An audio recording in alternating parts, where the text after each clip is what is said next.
Chapter 385. So the evidence that Xin Yuan handed over to Fu Xiu-yi should be the crime of Shen Xian not acting according to Emperor Wen Hui's order to massacre the city. This matter could be said to be big or small. It was just that in the current situation, the imperial family was bent on taking back the Shen family's military power, so how would they let go of this opportunity? Things had become extremely tricky.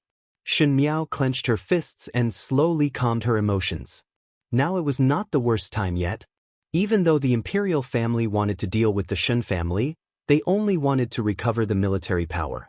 To move against the Shen family at this time, it would inevitably cause dissatisfaction from the other aristocratic families.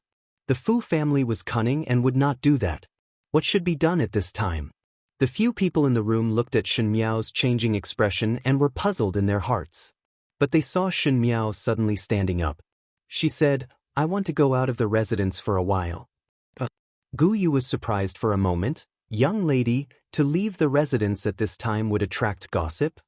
Something happened in the family and one's heart is depressed. How about finding a friend to relieve it? Shen Miao's eyes turned cold. Go? Mo Qing naturally had no objection to Shen Miao's decision. Moreover, in his heart, he was convinced by Shen Miao and knew that Shen Miao had her own way of doing things. At this moment, seeing Shen Miao like this, his heart calmed down a little and said, "This subordinate will go and arrange." Seeing Mo Qing like this, Jing Zhengu did not speak anymore and let Bai Lu and Shuang Jiang stay in the residence to wait for news while they went out with Shen Miao. Shen Miao's actions naturally caused the people in the residence to be surprised, and when someone came to probe, she only said that she was going to look for Feng and Ning. Feng and Ning and Shen Miao were considered as friends, so it was natural for Shen Miao to look for Feng and Ning to complain about the first household of the Shen family. Thus, no one stopped him.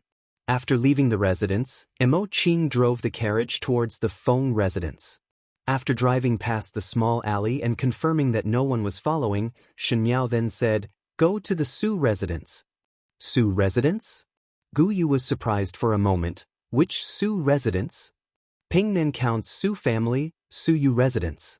Mo Qing, who was outside, was very familiar with the roads in the Ding capital and was even more clear about which noble residences were located. He did not need to ask for directions and turned the horse around to head in another direction. Jing Zhengu wanted to ask but did not dare to. It was true that Shen Miao had an idea. But even they, as servants, knew that in the Shen family's court, the Xie family was one of the political enemies, and the Marquis of Lin and Xie family and the Count of Pingnan's Su family were grasshoppers on the same boat. Naturally, the Su family and the Shen family were like fire and water. Now that the Shen family was in trouble, why would they help their sworn enemy? But he probably wasn't asking for help. Jing Zhengu anxiously thought. In the residence of the Count of Pingnan, there was still one person sitting in Su Mingfeng's room. That person's purple gold robe was overflowing with color, and there was a casual and lazy smile on his face. On the contrary, it was Su Mingfeng who had an anxious face. "What is going on? Why did you ask to be the commander? The Ding capital is too boring. Go to the northern Jiang to play." Xie Jingxing said. "Play?" Su Mingfeng looked at him and anger appeared on his usually cultured and refined face. "Do you know what kind of place the northern Jiang is? Currently no one dares to confront the Xiongnu, so why are you going to join in the fun?" Seeing that Xie Jingxing did not take his words to heart, Su Mingfeng slowed down his tone. "I know that your heart is not happy that your father brought Xie Changchao and Xie Changwu into officialdom, but there is no need to use this method to vent. This matter is not a small matter and is not a child's play. Even though you are highly skilled in martial arts, the northern Jiang's terrain is complex and you have never been there before. Jingxing, you cannot go." Su Mingfeng. Xie Jingxing laughed. "His Majesty had already given me the commander request. Do you think that I can still not go?" Su Mingfeng was surprised for a moment and a look of despair appeared on his face. The emperor's words were like gold and jade, so there was no reason to go back on it. With the commander request in his hands, there was no leeway at this time. Even if Xie Jingxing changed his mind, he would still have to go. Chapter 386. Seeing Su Mingfeng like this, Xie Jingxing said, Are you cursing me to have an accident or curse me to have an accident? Bastard. Su Mingfeng scolded and was somewhat angry. Why did you not discuss this matter with me? What's the point of discussing it with you? Xie Jingxing took the teapot at the side and poured some tea for himself to drink. It is not bad for me. Su Mingfeng was angry but helpless at the same time. She knew that Xie Jingxing had a lawless temperament, and once he decided on something, even 9 bulls would not be able to pull him back.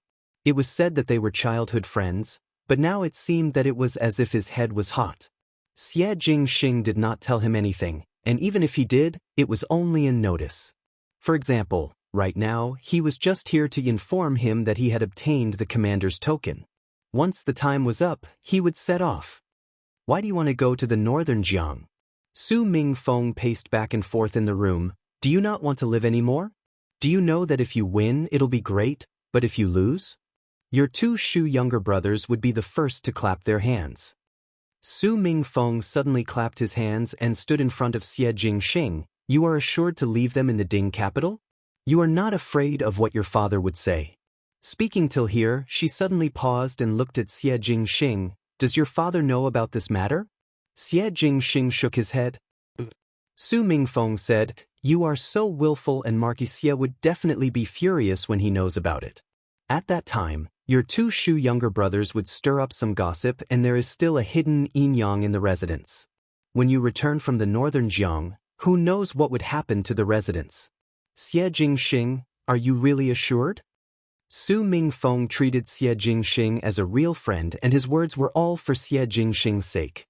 Xie Jingxing smiled and looked as if he did not want to talk about it anymore. When I leave the capital, help me look after the princess residence. In the Ding capital, other than the Su family, Xie Jingxing had the most interactions with Princess Rong Xian of the princess residence. Going to the northern borderline now would take at least 1.5 years, but at worst, he did not know when he would be able to return. If Princess Rong Xian knew about it, she would definitely be sentimental. Su Mingfeng wanted to scold Xie Jingxing a few more words, but seeing that Xie Jingxing's expression sank, it was not good to say anything more. One heard Xie Jingxing said again, within these 2 years, it is best for the Su family to avoid the spotlight. You do not enter officialdom and just pretend to be ill. Su Mingfeng felt strange. What does this have to do with me? Didn't you say that as long as I become an official and don't meddle in military affairs, it would be fine? Just do what I tell you to do. Xie Jingxing glanced at him and stood up. I am leaving. Su Mingfeng said, You are leaving just like this? What are you doing here today? Goodbye. Xie Jingxing shrugged his shoulders but suddenly heard a put-ong sound at the door. Su Mingfeng jumped in shock when he opened the door and a round dumpling rolled in. The dumpling was round and chubby. Su Mingfeng helped him up and patted the dust on Tuanzi's clothes before saying, Ming Lang, why did you come over? The chubby dumpling was not anyone else but the second young master of the Su family, Su Ming Lang. He saw that there was someone else in the room, and this person was Xie Jingxing. He first shrunk back in fright before hiding behind Su Mingfeng's back and pulled the corner of Su Mingfeng's clothes. Eldest brother, older sister of the Shun family is here. What? Su Mingfeng did not understand what was going on and saw his substitute servant running over at the door, panting, Young master, there is a young lady looking for you at the residence's entrance. When the words were said, Su Mingfeng was surprised for a moment before looking at Xie Jingxing. Xie Jingxing looked at him with a smile that was not a smile. Su Mingfeng coughed lightly. Nonsense. How would I know any young lady? Chapter 387. It is true. That servant hurriedly said. It is said that it is the fifth young lady of the formidable great general's residence and is looking for you to discuss something. Fifth young lady of the formidable great general's residence. Su Mingfeng was still sorting out this tongue twister when Su Ming Lang at the side had already jumped up. It is older sister Shen Miao. Eldest brother, older sister Shen Miao is looking for you. Shen Miao? Su Mingfeng was stunned for a moment and Xie Jingxing frowned. Not to mention the Shen and Xie family, they had no dealings with the Su family. As for privately, Su Mingfeng and Shen Miao did not have any friendship. Shen Miao suddenly came to the door and Su Mingfeng was also confused. He asked Xie Jingxing, could it be that she is here to look for you? Older sister Shen Miao is definitely here to look for me. Su Minglang happily held his face. Eldest brother, let us go and see older sister Shen Miao. This Su Mingfeng hesitated. Go. Xie Jingxing suddenly opened his mouth and his gaze seemed to have a deeper meaning. Just in your room. When Shen Miao brought Mo Qing into Su Mingfeng's room, she just happened to see Su Mingfeng's servant bringing Su Minglang out. The snow-white glutinous rice dumpling struggled to fiddle with it, but it was futile at the end. When he saw her, his eyes lit up and he excitedly waved his short hands. Older sister Shen? Shen Miao stopped by his side and revealed a rare smile as she touched his head. Why are you here? Eldest brother did not let me in. Su Minglang put on a long face. Older sister Shen, are you here to see me? The servant at the side coughed lightly and smiled apologetically at Shen Miao. Sorry young lady Shen, young master is waiting for you inside. This was to cover up Su Minglang's words. Su Minglang was obviously very dissatisfied as he looked at Shen Miao. Shen Miao smiled. I am here to look for your eldest brother to discuss some matters. Next time I will come to see you, I will bring you some sweet cakes to eat. Hearing that, Su Minglang immediately became happy and no longer struggled. He carefully instructed Shen Miao not to forget the agreement before leaving happily with the servant. Mo Qing, who was following behind, was somewhat surprised. Shen Miao was not a patient and kind person to strangers, and just now she treated Su Minglang with a good temper. If one did not know, one would think that Su Minglang was her son. Just as this strange conjecture appeared, it was suppressed by Mo Qing. Not to mention that the age difference between Shen Miao and Su Minglang was not that big. Moreover, Shen Miao was a young lady now, so how would there be a mother? Shen Miao pushed the door open and walked in. In the room, there was only Su Mingfeng sitting alone in front of a small table. Seeing Shen Miao entering and even bringing along Mo Qing, he was first startled but did not stop her and allowed her to enter the room. The servant hurriedly closed the door. Mo Qing stood in front of the door and did not move, in case there were any accidents. Shen Miao walked straight to the opposite of Su Mingfeng and sat down. When she did all these, her entire person seemed incomparably natural. If it was in her own residence, of course there would be no problem. But this was her first time coming to the residence, and before this, she did not even have any interaction with Su Mingfeng. To be so calm in the face of a stranger, Su Mingfeng could not help but cast sidelong glances. Shen Miao was also sizing Su Mingfeng up. In all fairness, Su Mingfeng was a handsome youth. It was just that standing in front of Xie Jingxing, who was like a scorching sun, the brilliance was more or less overshadowed. In fact, Shen Miao knew that Su Mingfeng was not an ordinary son of an official and had some abilities. It was a pity that at the end the Su family was completely destroyed because of the matter of selling soldiers and horses. Su Mingfeng also lost his life in that disaster, and at the end the Su father and son's corpses were personally collected by Xie Jingxing. The relationship between the Su family and the Xie family could be seen.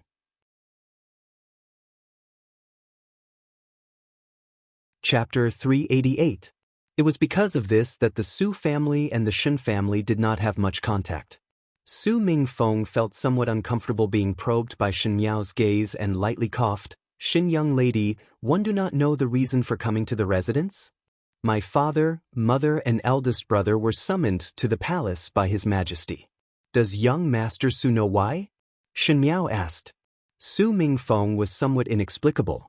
The matter of the Shen family had spread throughout the entire Ding capital early in the morning, and all the officials felt insecure. After all, as an official in court, once there was a little bit of trouble, it would be a huge matter. But what did the Shen family's mishap have to do with his Su family? I do not know. Su Mingfeng answered. He really did not know what was the reason why Shen Xen was summoned to the palace. Everyone guessed that it was Emperor Wen Hui who wanted to punish the Shen family, but no one knew what the charges were. When my father was in the northwest region destroying the Shirong, His Majesty ordered a massacre, but my father did not comply. Shen Miao said, so one think that His Majesty will punish my father for deceiving the monarch and disobeying military orders? Su Mingfeng jumped in shock. It was not because of the charges that Shen Miao said but because Shen Miao told him about it so easily. This matter could be considered as a handle in anyone's hands and it was too late to cover it up, but Shen Miao actually told him so bluntly. Even though Su Mingfeng was intelligent since young, he did not know how to continue and could only laugh dryly twice before saying perfunctorily, then what can be done? So I want to ask Heir Su for help, Shen Miao said. Su Mingfeng was once again stunned. He thought about it and could not think of what kind of friendship did he have with Shen Miao or what kind of friendship did the Shen and Su family had that was worth the Su family lending a helping hand. In a situation where he could not figure it out, Su Mingfeng secretly glanced at the folding screen. Shen young lady is joking. He quickly retracted his gaze and looked at Shen Miao before smiling politely. It is just that, what help can this one offer? Most likely Shen young lady has overestimated this one. Moreover, forgive this one for speaking rudely. This matter is complicated and if one were to randomly help, one fear that one would invite trouble to oneself. One really cannot find a reason to bear the danger and be a good person. Su Mingfeng's words were said in a polite manner but mercilessly rejected Shen Miao's request. Su Mingfeng also saw it clearly that the Shen Miao in front of him had a straightforward temperament. He simply abandoned his usual roundabout ways and straightforwardly stated, no. Hearing this, Shen Miao gently smiled. When she smiled, her pair of eyes were very clear, and there seemed to be some naivety. However, in the blink of an eye, her smile turned cold. She said, Prince Su, although you are not an official, your father seems to be in charge of the military horses? Su Mingfeng slightly frowned and said, correct. Did your father tell heir that there seems to be a problem with the military horses? Shen Miao said. This time Su Mingfeng's brows wrinkled even tighter as he stared at Shen Miao. What does Shen young lady mean by this? Shen Miao smiled gently. I heard that there are some small problems with the military horses recently, and a few of the military horses are sick. Medicine is ineffective? Su Mingfeng tightened his grip on the teacup. Shen Miao's words were not false. These days Su Yu was extremely busy with this matter, and other than a few subordinates in the military horses and Su Yu who secretly told him about it, no one else knew about it. But it was impossible for the people in the military horses to tell Shen Miao. If it were to spread, Emperor Wenhui would punish them and everyone would not be able to bear the consequences and it would be even worse. But how did Shen Miao know about it? Su Mingfeng heard his own dry voice. Shen young lady? Where did you hear these false words from? Chapter 389. Untruthful words? Shen Miao sighed, but there seemed to be a slight smile in her eyes. She got close to Su Mingfeng and whispered, could it be that Heir Su is not afraid that this horse disease will eventually become a horse plague? Su Mingfeng's pupils suddenly widened. Horse plague.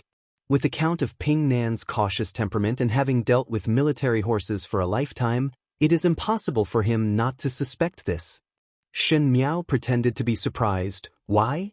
Was it not told to Heir Su? Su Mingfeng gritted his teeth and did not speak. Su Yu did not tell him? Naturally, Su Yu had told him that the horse disease that no medicine could cure was a precursor to the horse plague. A military horse needed a lot of money to feed, and once the horse plague broke out, the military horses would suffer heavy casualties. Not only was there a loss of money on the battlefield, without sufficient military horses, the army would not be able to fight at all. If the blame came down from the top, a light punishment would be losing one's black hat and a heavy punishment would be losing one's head. It was just that this horse disease came in a strange and tricky manner. Many veterinarians were found, but there was no solution.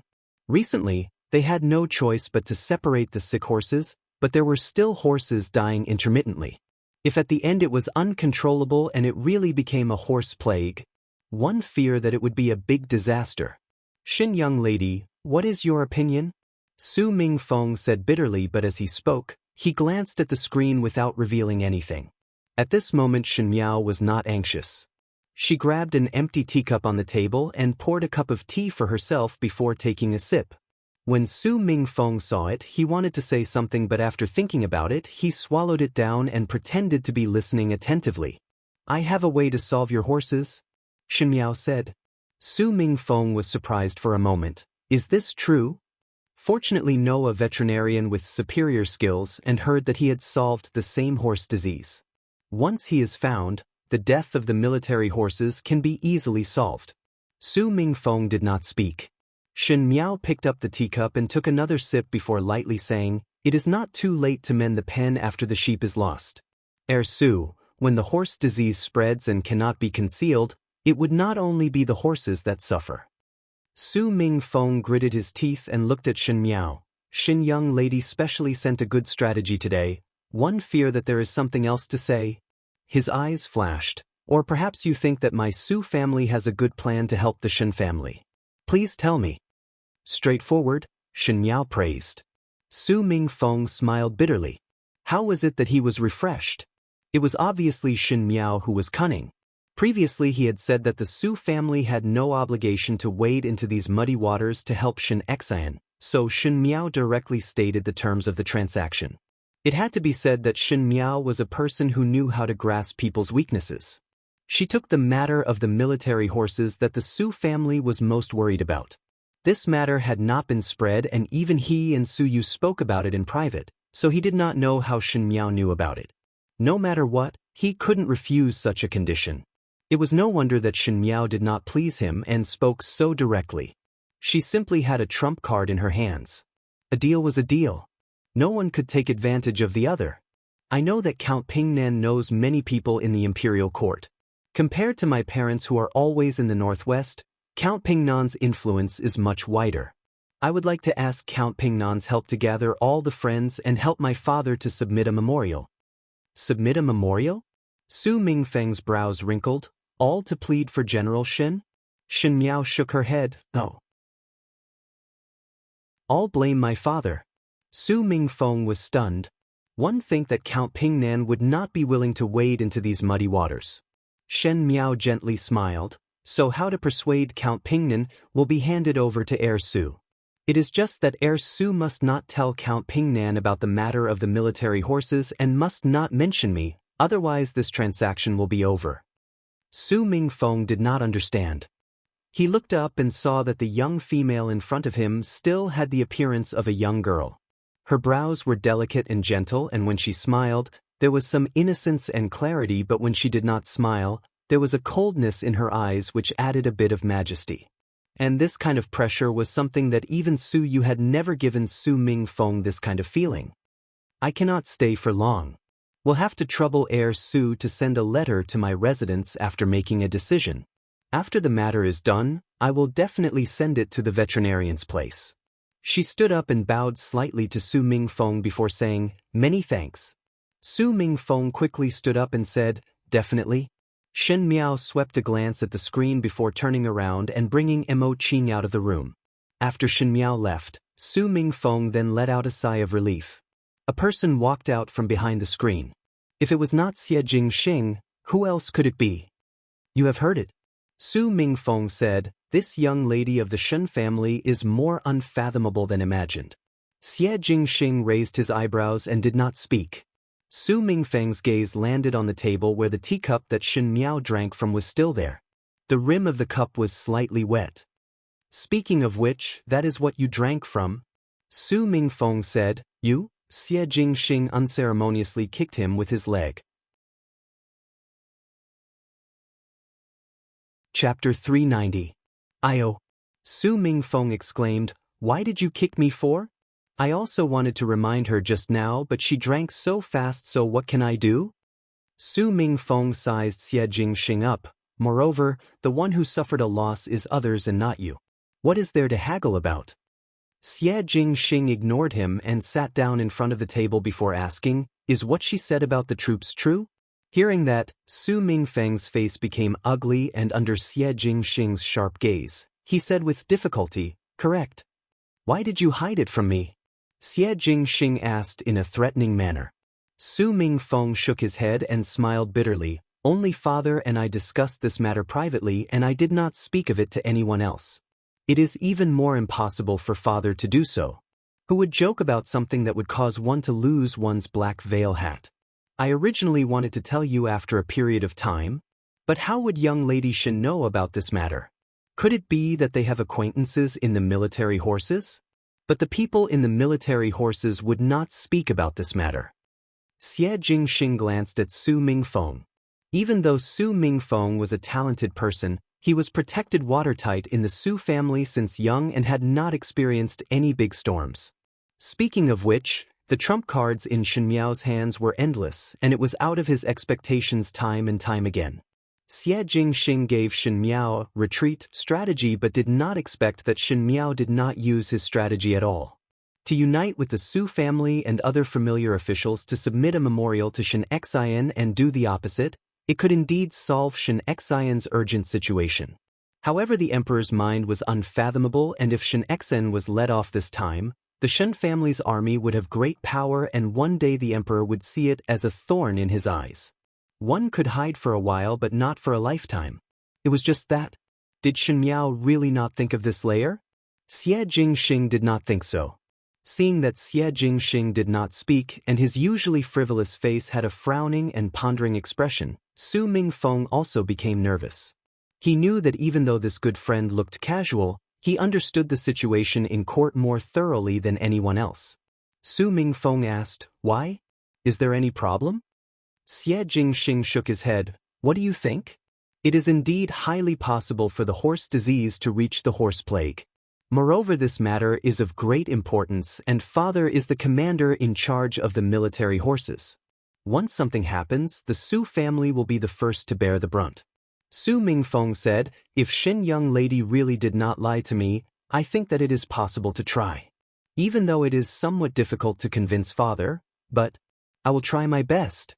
Pausing, Su Mingfeng looked at Xie Jingxing. "What do you think about this deal?" Xie Jingxing raised his eyebrows. "The biggest winner of the transaction is definitely not you, but you also did not suffer a loss." He looked at Su Mingfeng. "Just do as she said." Su Mingfeng lowered his head and was somewhat hesitant. "But to jointly impeach Shen Xian, she is not afraid of overreaching herself. Did you not discover?" Xie Jingxing said with a smile that was not a smile. "She understands the emperor's thoughts more clearly than you." Su Mingfeng did not speak but saw Xie Jingxing standing up.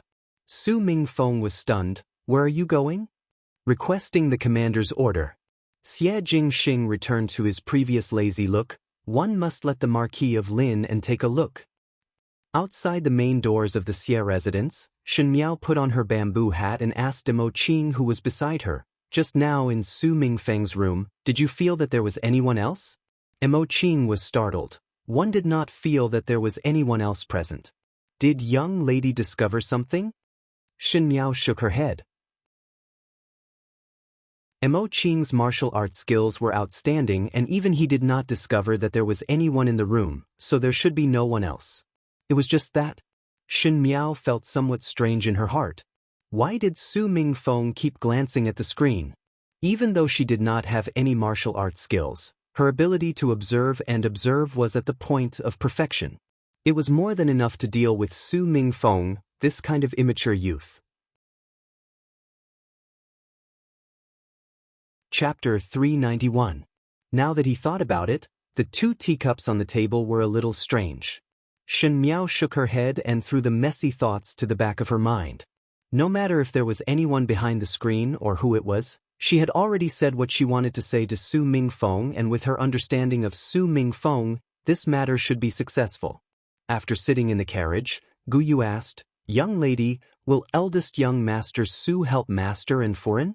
Jingzhe and Guyu were outside and did not know what Shen Miao and Su Mingfeng were talking about, and only thought that Shen Miao was asking Su Mingfeng for help. However, the relationship between the Su family and the Shen family had always been like that, so he was somewhat worried. Shen Miao nodded her head. "I will." In his previous life, the entire Su clan was beheaded because of secretly selling soldiers and horses. Although they were still part of the Tian clan, they couldn't tolerate the Count of Ping Nan, an established aristocratic family, but they still had to put on a good show. Other than the evidence of selling military horses, there was another matter that was also recorded as a crime. At the beginning of the 69th year of Ming Qi, the military horses that the Count of Ping Nan, Su Yu, was in charge of had an illness and even caused a small horse plague. It was just that the Count of Pingnan found a veterinarian from the countryside to control the epidemic. Other than the confidants of the military horses, no one else knew about it. Therefore, no one knew about it. Later on, when Count Pingnan's property was confiscated, this matter was also exposed. Shen Miao was still the Empress and had carefully looked through the dossier on the Count of Pingnan's crimes. Thus she knew where the veterinarian was staying. In fact, even if Shen Miao did not look for Su Mingfeng today, Su Yu would be able to find the vet to control the epidemic when Xiao Bo's horse plague spread. The reason why Shen Miao did not let Su Mingfeng tell Su Yu about this matter was to make use of the time difference. Su Mingfeng used other reasons to request Su Yu to submit the memorial, and she also used this condition, which was just right. It's just that. Shen Miao's face sunk. Before Xin Yuan died, he had given the evidence of the Shen family defying the emperor's orders to Fu Xiuyi, so it was definitely not complete. Fu Xiuyi actually started to deal with the Shen family now, and this made Shen Miao feel a trace of nervousness. The current her did not have a complete trump card to contend against Fu Xiuyi. The time was not ripe and there was no opportunity, but it really answered to Xie Jingxing's words, retreat. However, how to retreat was also a problem. To retreat was to retreat, and to retreat in order to advance was also to retreat. What she should be worried about now was how to get out of this unscathed after arranging everything. Because she could not go out for too long and arouse suspicion, Shen Miao quickly returned to the Shen residence. In the Shen residence, everyone saw her return and thought that Shen Miao had complained to Feng and Ning. Shen Xian and Luo Shui Yen did not show any signs of returning from the palace. Most likely Shen Gui and Shen Wan had said something, as the rest of the Shen family looked like they were watching a show. She was already used to the Shen family treating the first household as enemies, so Shen Miao did not even look at them and headed back to the western courtyard. Jingzhen Guyu thought that Shen Miao's mind was heavy tonight and would most likely sit in front of the table for the entire night like yesterday. Who knew that Shen Miao actually went to bed early after washing up, causing the few maids to look at each other in dismay and became more worried for Shen Miao. Shen Miao laid on the bed and looked at the 4 scented sachets hanging on the carved bedpost before slowly closing her eyes. She had done everything she could. The only thing she could do now was to wait. Wait for the Su family to unite with the other courtiers and wait for Emperor Wen Hui's suspicions to flare up. In the palace. In Shu Fang Palace. It was different from the other magnificent palaces, as Shu Fang Palace was considered simple. Even the decorations were just some flowers and plants or paintings. Consort Dong Shu was sitting on the soft couch listening to a tune. The one playing the tune was a young female with a round face and was not considered very beautiful, but the tune she played was rather lively. Consort Dong Shu listened with a smile. Consort Dong Shu was not considered very beautiful, and among the thousands of beauties, she seemed much more ordinary. Even though she was beautiful, she was gentle and did not have any temper. No wonder she was the most unremarkable of the 4 consorts.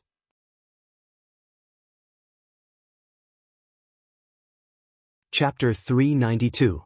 At her side, there was a young man sitting. He was dressed in splendid clothes and had a handsome appearance. His temperament was somewhat cold, but the smile on his face seemed to be somewhat cordial. He said to Consort Dong Shu, "This song is played well." This person was not anyone else but Consort Dong Shu's son, the 9th prince, Prince Ding, Fu Xiuyi. Consort Dong Shu smiled as she looked at Fu Xiuyi and waved her hands. The person who was playing the song suddenly stopped. Consort Dong Shu smiled, "Played well. Take some money." The young lady who was playing the song had a flash of joy on her face and quickly carried the zither down. Everyone in Mingqi's palace knew that the servants in Shu Fang Palace were the most comfortable, as Consort Dong Shu was a kind person and treated the servants very generously. For example, at this moment, one only needed to play a group and one would be able to get a generous reward. "I'll withdraw." Consort Dong Shu swept a glance at the other palace people. When the palace people heard this, they also withdrew in a well-behaved manner. In a blink of an eye, there was only Consort Dong Shu and her son left in the middle of the palace. Consort Mother's method of training the servants is getting better and better. Fu Xiuyi smiled. It is better to show favors than to make enemies. Consort Dong Shu said with a smile, "How many times has consort mother told you?" Yes.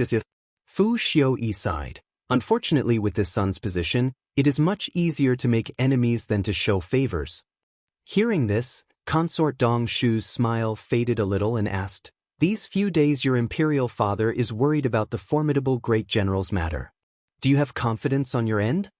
Consort Dong Shu had never cared about Fu Xiuyi's matters, as the inner palace should not interfere in politics. Moreover, Emperor Wen Hui had 9 sons and all of them were not easy to deal with. It was better to hide one's incompetence than to show one's incompetence. Now that the time was not clear, Consort Dong Shu was not afraid of being a disfavored consort. Imperial father is concerned about the matter and naturally would not lift it up heavily or drop it down lightly. Fu Xiuyi said, "If I present the evidence, it will coincide with imperial father's intention and will only go smoothly. I know that you have an idea." Consort Dong Shu shook her head and said lightly, "But Xiao Jiao, now the situation is tense, so you better be more careful. Do not claim credit and let them fight. It is not too late for you to take action after they are tired. This son will listen to imperial mother's teachings." Fu Xiuyi quickly said. Consort Dong Shu smiled and suddenly thought of something. "The last time Shen Furen brought Shen Miao into the palace, you told me not to let Shen Miao hear our conversation. What happened?" The last time Luo Shui Yen and her mother entered the palace, Fu Xiuyi had instructed Consort Dong Shu not to let Shen Miao be present. Afterwards, Consort Dong Shu let Tong Yao bring Shen Miao out. "What kind of person does Lady Mother think 5th Shen young lady is?" Fu Xiuyi asked. "Her looks are not bad. She should be a beauty in the future. However, his personality is too gentle, so he is probably easily bullied." Consort Dong Shu looked at Fu Xiuyi. "Previously heard that she was in love with you, but she does not seem to be as unbearable as the rumors say. Although she is not intelligent enough, she is not to the point of being an idiot." Fu Xiuyi smiled faintly. "Imperial mother is such a picky person, yet you can't say anything bad about her?" Consort Dong Shu was surprised for a moment. She looked generous on the surface, but in her heart she was a very picky person. Because Fu Xiuyi had reached the age to look at a foreign and he was not bad himself. There were also high-ranking families outside that wanted to marry their daughters over. There were naturally a lot of virtuous females, but Consort Dong Shu could always pick out faults and felt that others were not worthy of her son. And in these words, even though she did not praise Shen Miao, there was no contempt in her words. If one thought about it carefully, there was even some bias towards Shen Miao.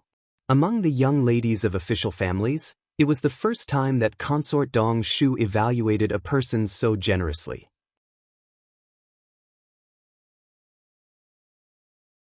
Chapter 393. So when Fu Xiuyi reminded her, Consort Dong Shu was also stunned. She was obviously an ordinary young lady. How could she not say anything bad about her? But other than being a little dull, one really did not know what was wrong with her. No desire, no ambition, and her eyes were as calm as a married woman. Consort Dong Shu's heart jumped. This in herself? Or rather her disguised self? Was it not exactly the same? Consort mother can also see it? Fu Xiuyi smiled. This Shen young lady is a hidden expert. Consort Dong Shu looked at Fu Xiuyi in puzzlement. You say that she is pretending? At such a young age, one can pretend other things, but one's temper cannot be controlled. Consort mother. A strange light flashed in Fu Xiuyi's eyes. I have seen her make a fool of herself in public and also saw her shameless expression of love. She was filled with killing intent on the drill ground and shot 3 arrows at the Kai family's gentleman until he could not get off the stage. Now you have seen her silly and dull look. Consort mother think that with so many looks, which one is the real her? Consort Dong Shu's hand that was holding the teacup paused. How could a person have thousands of looks and each look was lifelike and each look was like one's own temperament? That disguise was too scary. What was even scarier was that she had just reached marriageable age. Fu Xiuyi lowered his head. What he did not say was that at the palace banquet, Shen Miao looked at him with uncontrollable hatred in her eyes. That kind of hatred that went deep into the bone marrow was not the hatred that a young daughter would have when she could not love. That kind of hatred was like one's soul was trembling in anger and could not wait to tear him apart. There were many points that made one puzzled. Consort mother, leaving the Shen family is also a variable. The current state of the country cannot be changed anymore. Fu Xiaoyi lowered his voice. Young lady of the Shen family, it is not as simple as we think. To cut the weeds, one must eliminate the roots, and it would be best to end it before it starts. So this time the formidable great general cannot escape from this calamity? Consort Dong Shu asked. That is not so.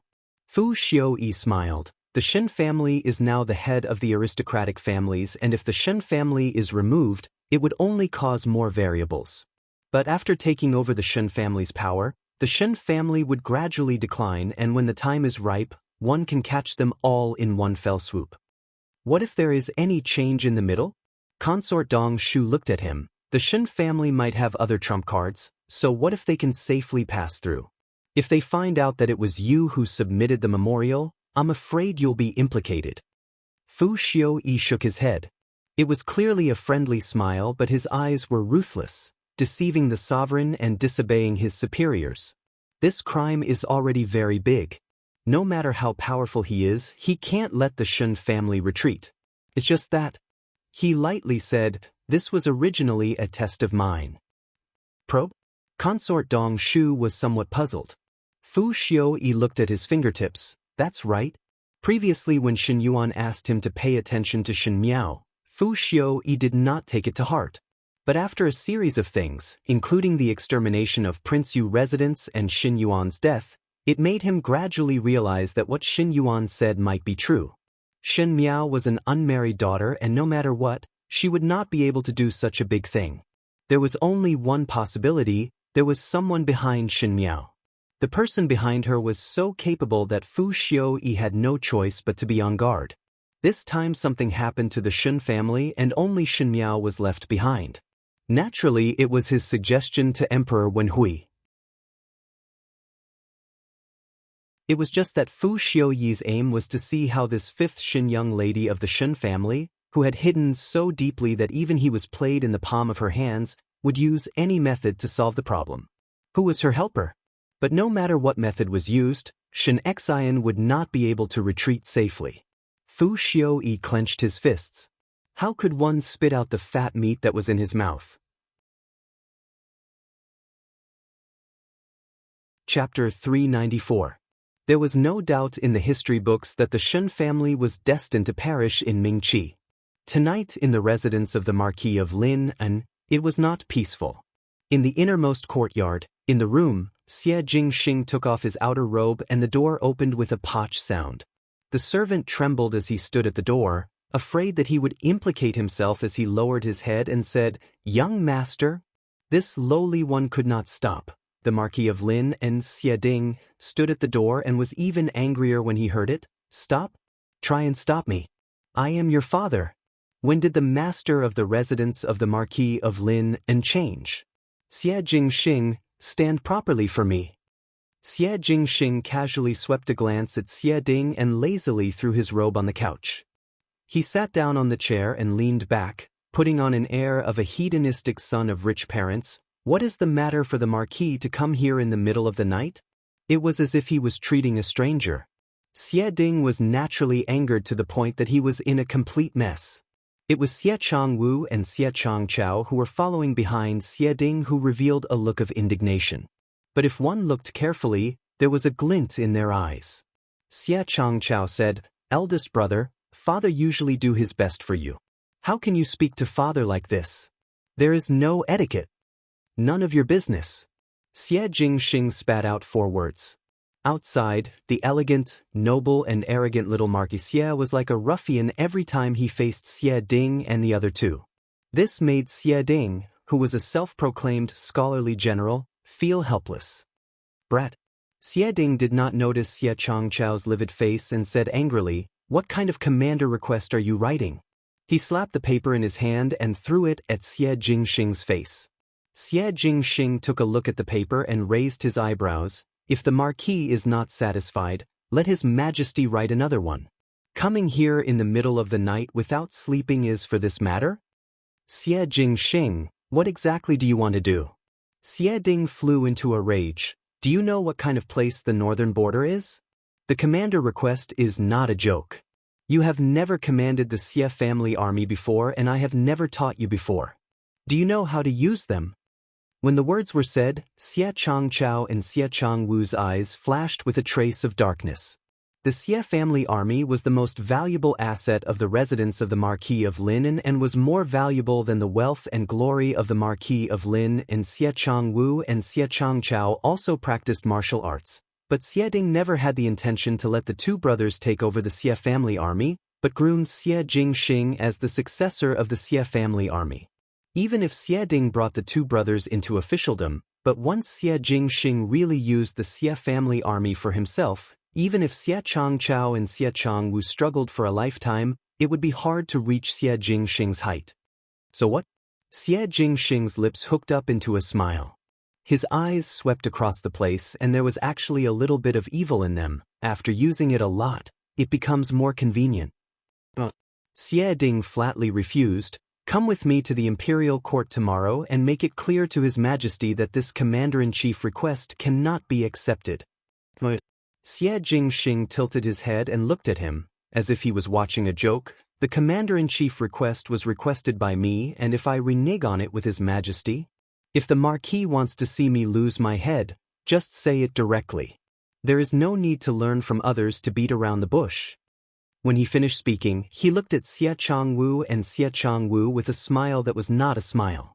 It was clearly saying that Xie Changwu and Xie Changchao did not have good intentions.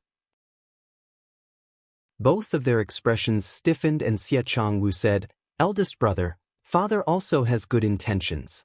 The terrain of the northern Jiang is complicated, and if something were to happen, not only your own safety would be difficult to predict, even father would be punished and the entire Xie family army would be shamed. You cannot only think about being in the limelight and not care about the future of the Xie family." The meaning behind his words was that Xie Jingxing was completely biting off more than he could chew and did not know the immensity of heaven and earth. He wanted to establish a career but did not know how much weight he had and would only be shamed if he went out. Chapter 395. Even Xie Ding couldn't help but frown. "Don't worry, little brother," Xie Jingxing retorted sarcastically. "Older brother, I will wait for you all to enter officialdom and establish your career in the court and have unlimited glory. At that time, we will still have to rely on you to protect the Xie family. The Marquis will be very happy." Now Xie Changwu and Xie Changchao had just entered officialdom, and if one were to talk about walking to that step, based on their abilities, it would take a long time. Xie Jingxing was mocking them for not having good aptitude and could only rely on the Xie family's relationship to climb up. Xie Changchao was furious and was about to speak when he heard Xie Ding shouting, "Enough!" Xie Changchao and Xie Changwu immediately did not make a sound, but it was Xie Jingxing who revealed some impatience. "Have the Marquis finished speaking? If finished, then quickly leave. I want to sleep." "Jingxing," Xie Ding suddenly said tiredly, "after so many years, do you still hate me so much?"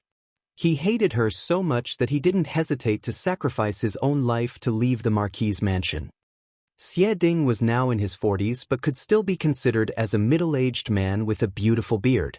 Even though he was a military general, he was different from Shen Xian's coarse and forthright manner and had the elegance of a gentleman. When Xie Ding was young, he was already known as the Confucian general, and he could be considered handsome. Most of the Xie family had inherited Xie Ding's looks, and even Xie Changwu and Xie Changchao were considered handsome, but compared to Xie Jingxing, there was a huge difference. Princess Yuqing was gentle and elegant, and Xie Ding was also a gentleman like Jade when he was young, but he gave birth to a Xie Jingxing who had a flourishing appearance, and what was more flourishing was his character. He was frivolous, arrogant, and dissolute. There was simply no one in the world who could do anything to him. He didn't seem to care about anything and was so arrogant that he didn't put anyone in his eyes. With this kind of appearance and temperament, if he were to be placed in the history books, he would probably be considered a legendary romantic figure. But there was nothing anyone could do about it. For example, Xie Ding. Xie Ding's hair had already turned white. He said, "Jingxing, do you still hate me?" When he said this, Xie Ding's voice trembled. He usually hated Xie Jingxing, but at this moment he was like a father helplessly surrendering to his son. Hey, what? Did he hate the fact that he had allowed Madame Fong to marry into the family back then, so that a woman with evil intentions could take advantage of him? Let Princess Yu Qing die with hatred and let Xie Jingxing live in such a deformed house? He was clearly in the wrong first, but he was infatuated with her and refused to marry again. There was such an infatuated person who refused to execute Madame Fong. Doting on Xie Jingxing in every possible way, trying to use this to atone for her sins? The mistake had been made, but the person was not around. How could the sin be redeemed? Xie Jingxing glanced at him and his gaze sharpened for a moment. However, even if this once all-powerful general showed such fatigue, he was not moved. He had never hated Xie Ding, he just disdained him. Furthermore, Xie Jingxing said, "Marquis is thinking too much. How would I have that leisure time? I don't have the time to hate you." These words were too hurtful. When Xie Ding heard this, he unconsciously took 2 steps back, clutching his chest. His face was sorrowful and difficult to understand. It was Xie Changwu and Xie Changchao who were more and more delighted in their hearts. The deeper Xie Jingxing was injured, the more disappointed Xie Ding would be with Xie Jingxing. Only in this way, there would be a day when the 2 brothers could completely replace Xie Jingxing's position. Like this? Xie Ding said with difficulty, "Then you go to battle." His voice became lower. "I will explain to the Xie family's army that those people will assist you. You can take the armor in the residence and the heart-protecting mirror." Xie Ding seemed to have aged 10 years in one night as he looked at Xie Jingxing. "Promise more." Xie Changchao and Xie Changwu supported Xie Ding out. Before leaving, Xie Changchao smiled maliciously at Xie Jingxing. This younger brother will congratulate eldest brother for defeating the enemy and returning triumphantly. But he looked as if he could not wait for Xie Jingxing to die on the battlefield. After Xie Changwu and Xie Jingxing left, the doors of the room were closed and under the flickering lights, one did not know when a black-clad person appeared. The black-clad person said, "Master, Xie Changwu and Xie Changchao." "Forget it." Xie Jingxing said, "Now that they are dead, the Marquis of Lin and will not let me leave." The Xie family's army only listened to the Marquis of Lin and will not listen to Master's orders. The black-clad person said, "What does Master plan to do?" "Just a mere Xie family's army. Who would care about them?" Xie Jingxing was somewhat impatient. "How is the princess residence's arrangements?" Replying to Master, "The people placed are all in the dark to protect Her Highness Princess Rong Exin." "Is Master not going to bid farewell to Princess Rong Exin?" "No need." Xie Jingxing waved his hands. "This will do." The black-clad person respectfully acknowledged before turning and retreating. In the dim lights, that handsome face with red lips and white teeth had lost its previous unruly and romantic look and showed some gentleness. Taking off the purple gold robe and only wearing a jade white inner robe, the youth's eyelashes were long and seemed to be looking at the fire, as handsome as a person in a painting.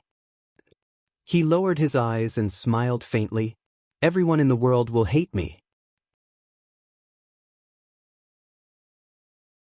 Chapter 396. There was never a lack of new things in the Ding capital. As long as there was any movement the day before, the news would spread like wildfire the next day.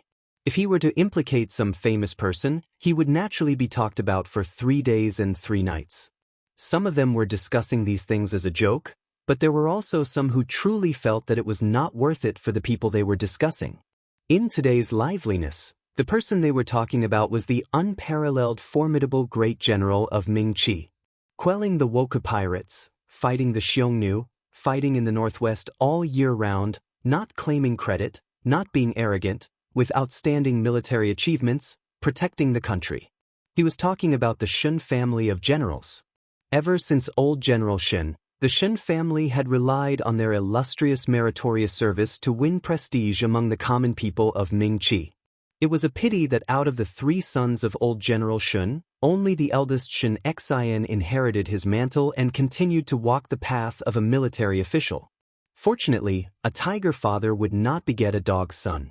Shen Exen did not disappoint the name of the formidable great general, and even Shen Xian's son, Shen Qiu, was a brave young general on the battlefield. Brothers fighting a tiger, father and son soldiers going into battle. Shen Exen did not put on airs in the army and charged at the forefront in battle. His union with Luo Shuiyan, the tiger daughter of a family of generals, was hailed as a legend of a generation. The common people of Mingqi respected Shen Xian from the bottom of their hearts, and if there was anything bad, it would be that Shen Xian's daughter did not inherit any of her parents' excellence and was instead an idiot. But even if the daughter was an idiot, when Shen Xian was mentioned, the commoners would always support and chase after him. But now, with the accusation of deceiving the emperor, the people were all dumbfounded. It wasn't a small matter, nor was it a matter of one's house. The first thing he did was to deceive the emperor and defy his superiors. That was a serious crime that could result in the confiscation of one's house. Early in the morning, the officials of the court surrounded the entrance of the Shen residence, saying that they wanted to collect evidence. The commoners only knew that Shen Exen had committed the crime of deceiving the emperor, but they did not know what the crime was and how he had deceived the emperor. How would General Shen deceive the emperor? He's such a good person. Yes, the last time my child was naughty and startled Shenfuren's horse. Not only did Shenfuren not blame us, she even apologized to us. Could it be that your majesty is mistaken about such a good person? Hey, what mistake? I heard that this time, it's already a done deal. There's even evidence. Someone whispered, even though one do not know what it is, one heard that His Highness Prince Ding personally reported it to General Shen. Your Highness Prince Ding? That's right. Think about it. His Highness Prince Ding would definitely not fake it. Perhaps it was because 5th Shin young lady was in love with His Highness Prince Ding and was humiliated. In order to vent his daughter's anger, General Shen did something that let His Majesty down. It is possible to say so. Poor General Shen's family, they were really harmed by that daughter. The voices of these commoners were not low, and Shen Miao stood at the residence's entrance and could clearly hear it. The people in the mansion all stood at the entrance of the mansion so that the soldiers could enter and search. Shen Yu pretended to be afraid as she hid behind Shen Roqiu and looked at Shen Miao sympathetically. 5th younger sister, how can these people say that about you? What does uncle's actions have to do with you? Shen Miao looked coldly at those fiendish-looking soldiers and smiled when she heard that. Once he was blinded, he would be branded as an idiot who adored Prince Ding for the rest of his life. It was really disgusting. Seeing that Shen Miao did not speak, Shen Yu thought that she had nothing to say and there was a proud look in her eyes, but she stood there without saying a word. After old Shenfuren was sure that Shen Exen would not implicate her, she was relieved and put on an upright attitude of a matriarch and angrily rebuked, "How can eldest lady do such a treacherous thing? My Shen family has been loyal for generations and there is no such shameless person." Simply throwing the Shen family's face. If the general was still here, he would not see eldest lady spoil the family's reputation.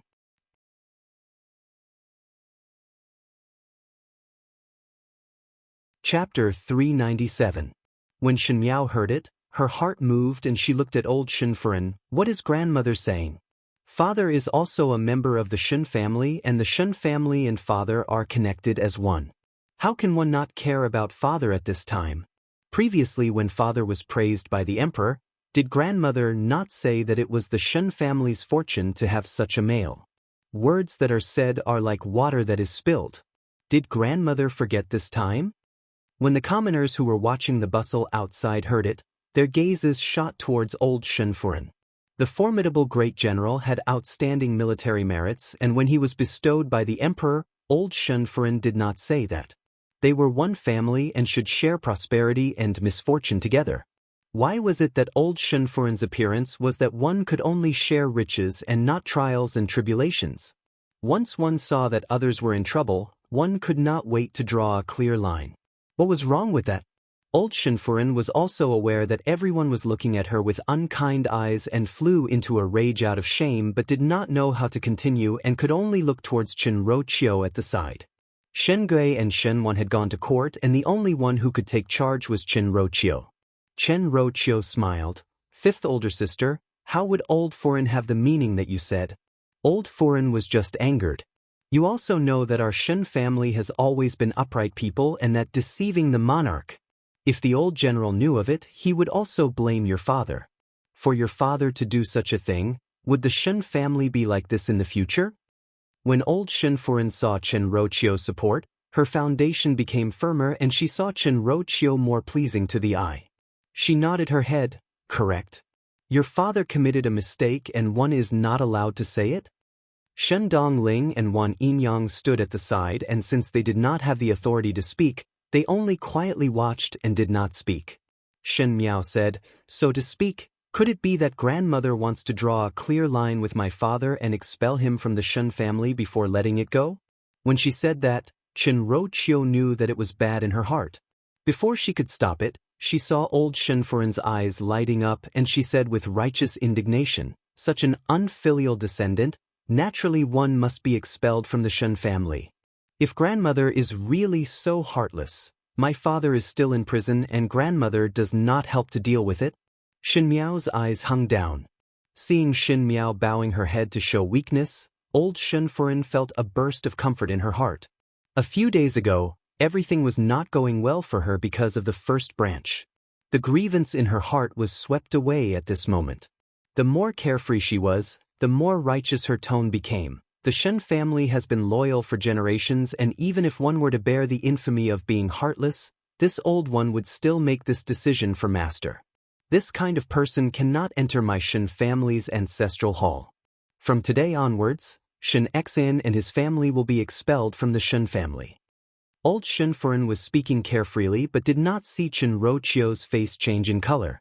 Even though it was natural to draw a clear line of relations, but for old Shen Foreign to do it so clearly, it was really too stupid.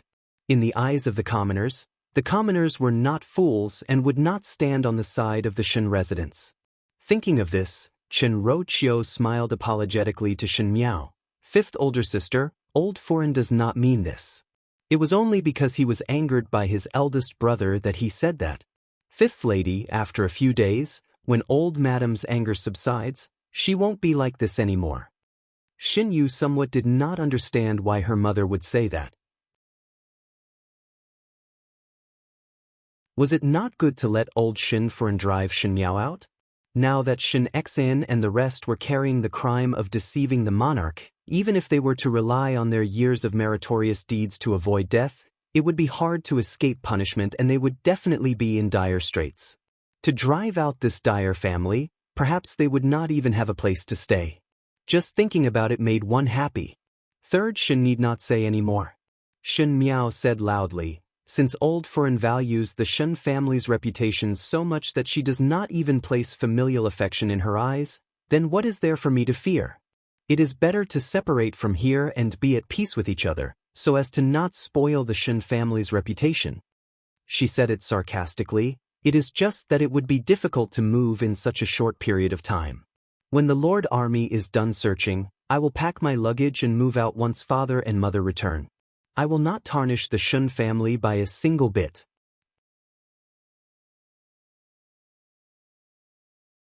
Chapter 398. She spoke angrily. At first glance, she seemed like a proud young lady who had been forced to speak indiscriminately. However, if one listened carefully, there was no room for negotiation at all. Shen Xan and wife were people who loved their daughter dearly. If they knew that in the time that they entered the palace, their daughter was forced to the point where she was almost swept out of the Shen family, one feared that there would be a score to be settled. The surrounding commoners were in an uproar. They never expected to see such a good show here. It was just that old Shen Foreign's attitude was really displeasing, and on the contrary, it was the fifth young lady of the Shen family who was called an idiot. She was delicate and pretty but was forced to such a situation, one could not help but feel sympathy and lean towards Shen Miao's side. Chen Rochio was secretly shocked and looked at Shen Miao without speaking as it was too late to say anything now. To quarrel in front of so many commoners, within half a day, the entire Ding capital would know about this matter. Even though it was said that the Shen family and Shen Xan had drawn a clear line of relationship and it was the Shen family who benefited, but Chen Rochio had a faint, uneasy feeling in her heart. Shen Miao had been leading everyone by the nose. No matter if it was to let old Shen Furen say that Shen Xen was expelled from the Shen family, or now everyone's sympathy was biased towards Shen Miao's side. But why did Shen Miao want to do that? Why did it look like Shen Miao borrowed old Shen Furen's words to urge Shen Xen to get rid of the Shen family? Chen Roqiu could not help but think of the first household's separation from the family a few days ago. Naturally, old Shen Furen was not willing to let the first household leave with the treasures, but Shen Xen and wife's decision could not be changed. At that time they agreed to look at other residences, but who knew that such a thing would happen? He thought that the separation of the family would be left unsettled. He didn't expect that it would be brought up again. Moreover, under the watchful eyes of so many people, it would be impossible for him to go back on his words in the future. Old Shen Furen was dissatisfied with Chen Roqiu helping to intercede for Shen Miao, but after seeing that Shen Miao did not know what was good for her, she said that there was not a trace of relationship with the Shen family before she was satisfied. With a cold snort, he ignored the disdainful gazes of the commoners outside and went in with his servant girl. Chen Roqiu hesitated for a moment before holding Xin Yu's hand and followed in. Wan Yinyang also wanted to follow in but saw Shen Dongling release her hand and walked straight to her side. "Fifth sister." Shen Dongling called out to her. This seemed to be the first time Shen Dongling called her after leaving the courtyard. Shen Miao's eyes hung down and lightly answered, "Third older sister." "Fifth sister, don't worry." Shen Dongling looked soft and weak, but her smile was warm. "First uncle will definitely be fine. Eldest uncle is not a person who will deceive the monarch. The truth will eventually come to light." Shen Miao's expression did not change and said, "Many thanks to third older sister." Shen Dongling then smiled and turned to the stunned Wan Yinyang's side and pulled her towards the door. "Young lady," Jingzhi came over and asked, "What is third young lady's meaning?" Just now with Shen Miao's arrogance and willful ruckus, it almost indicated that her relationship with the rest of the people in the Shen residence was broken. This Shen Dongling came to express goodwill. Was she not afraid that old Shen Furen would blame her? Shen Miao did not speak and looked at the back view of Shen Dongling and Wan Yinyang leaving and shook her head thoughtfully. Inside the door, seeing that there was no one around, Wan Yinyang whispered, "Ling, what happened to you just now? How dare you express goodwill to fifth young lady? If old Furen saw it, return and tell your father." Shen Gui was also not pleasing to the eyes of the first household, so it would be strange if Shen Gui would be happy when Shen Dongling rushed to please the first household. "Do not worry, Yinyang." Shen Dongling smiled, "They will not be able to fight against fifth younger sister." What? Wan Yinyang was startled. Shen Dongling pursed her lips and pulled Wan Yinyang forward. "Do not ask any more. Let's go back." Such a big matter happened to the Shen family that even the commoners were alarmed, so naturally the previous court's anger was quite heavy.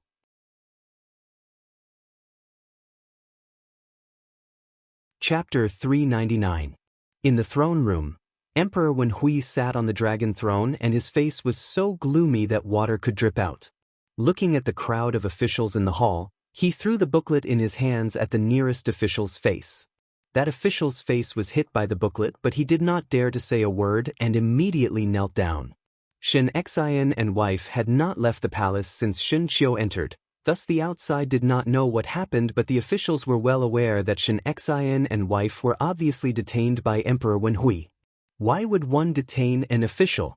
This was something that one did not even need to think about. This official had a problem and the emperor wanted to deal with him. This kind of simple logic was something that all the officials understood. Generally speaking, it was better to keep silent. But today Emperor Wenhui's expression was somewhat strange. "Count of Pingnan, you speak?" Emperor Wenhui called out. The Count of Pingnan, Su Yu's body quivered and the other officials started to look at him. Su Yu thought of the words that Su Mingfeng said to him last night and no longer hesitated. He took out a booklet from his sleeves and respectfully handed it to the eunuch beside the emperor, who then handed it to Emperor Wenhui. Replying to your majesty, this official also think that the formidable great general's action is presumptuous and did not put the imperial family in his eyes. Pleading your majesty to punish Shen Xen and execute his 9 generations. Execute his 9 generations? It was still alright for those officials who had good relations with Su Yu, but when those officials who did not have any political relations with Su Yu heard it, their eyes were filled with surprise. All along, the Count of Pingnan had always been gentle in the court and could be considered as a good person. Who knew that the moment he opened his mouth, he would want Shen Xian's life. These words were too heavy. Emperor Wen Hui's hand trembled as he took the booklet and his eyes stared at Su Yu. Su Yu raised his head and had an impassioned look. "Reporting to your majesty." The Marquis of Lin and Xie Ding, who had been silent all along, also said, "Shen Xian has his own troops and even dared to defy your majesty's orders. One fear that he already had the intention to rebel." This official also agrees with Su Daren's words to execute the 9 generations of the Shen family. Everyone's eyes looked towards Xie Ding and Su Yu. Everyone knew that the Su and Xie families had a close relationship and the Shen family and these two families had a clear distinction. Now that something had happened to Shen Xian, the Su and Xie families were like grasshoppers on a rope. They would definitely jump up and step on them a few times before they would be satisfied. Emperor Wen Hui's eyes were cloudy and uncertain. Originally, he was extremely satisfied with the evidence that Fu Xiuyi sent over. He had been eyeing the Shen family, this fat piece of meat, covetously, but he had not been able to find an opportunity. With Fu Xiuyi's evidence, no matter what, it was a very simple matter to take back the Shen family's military power. Who knew that early in the morning, when this matter was mentioned in court, the ministers all expressed that Shen Xian would be severely punished. Shen Xian had been fighting in the northwestern region all year round and did not have a deep relationship with these officials in court. Emperor Wen Hui had long expected that there were many people who thought that Shen Xian was wrong, but he did not expect that it would be to this extent. But there were very few who pleaded for Shen Xian. The emperor's heart was full of suspicions, and if there were many officials that interceded for Shen Xian, Emperor Wen Hui would most likely suspect that Shen Xian was privately close to the officials. But if there were more people who impeached Shen Xian, Emperor Wen Hui would be more at ease with Shen Xian. An official who had a rebellious heart would not set up so many enemies for himself.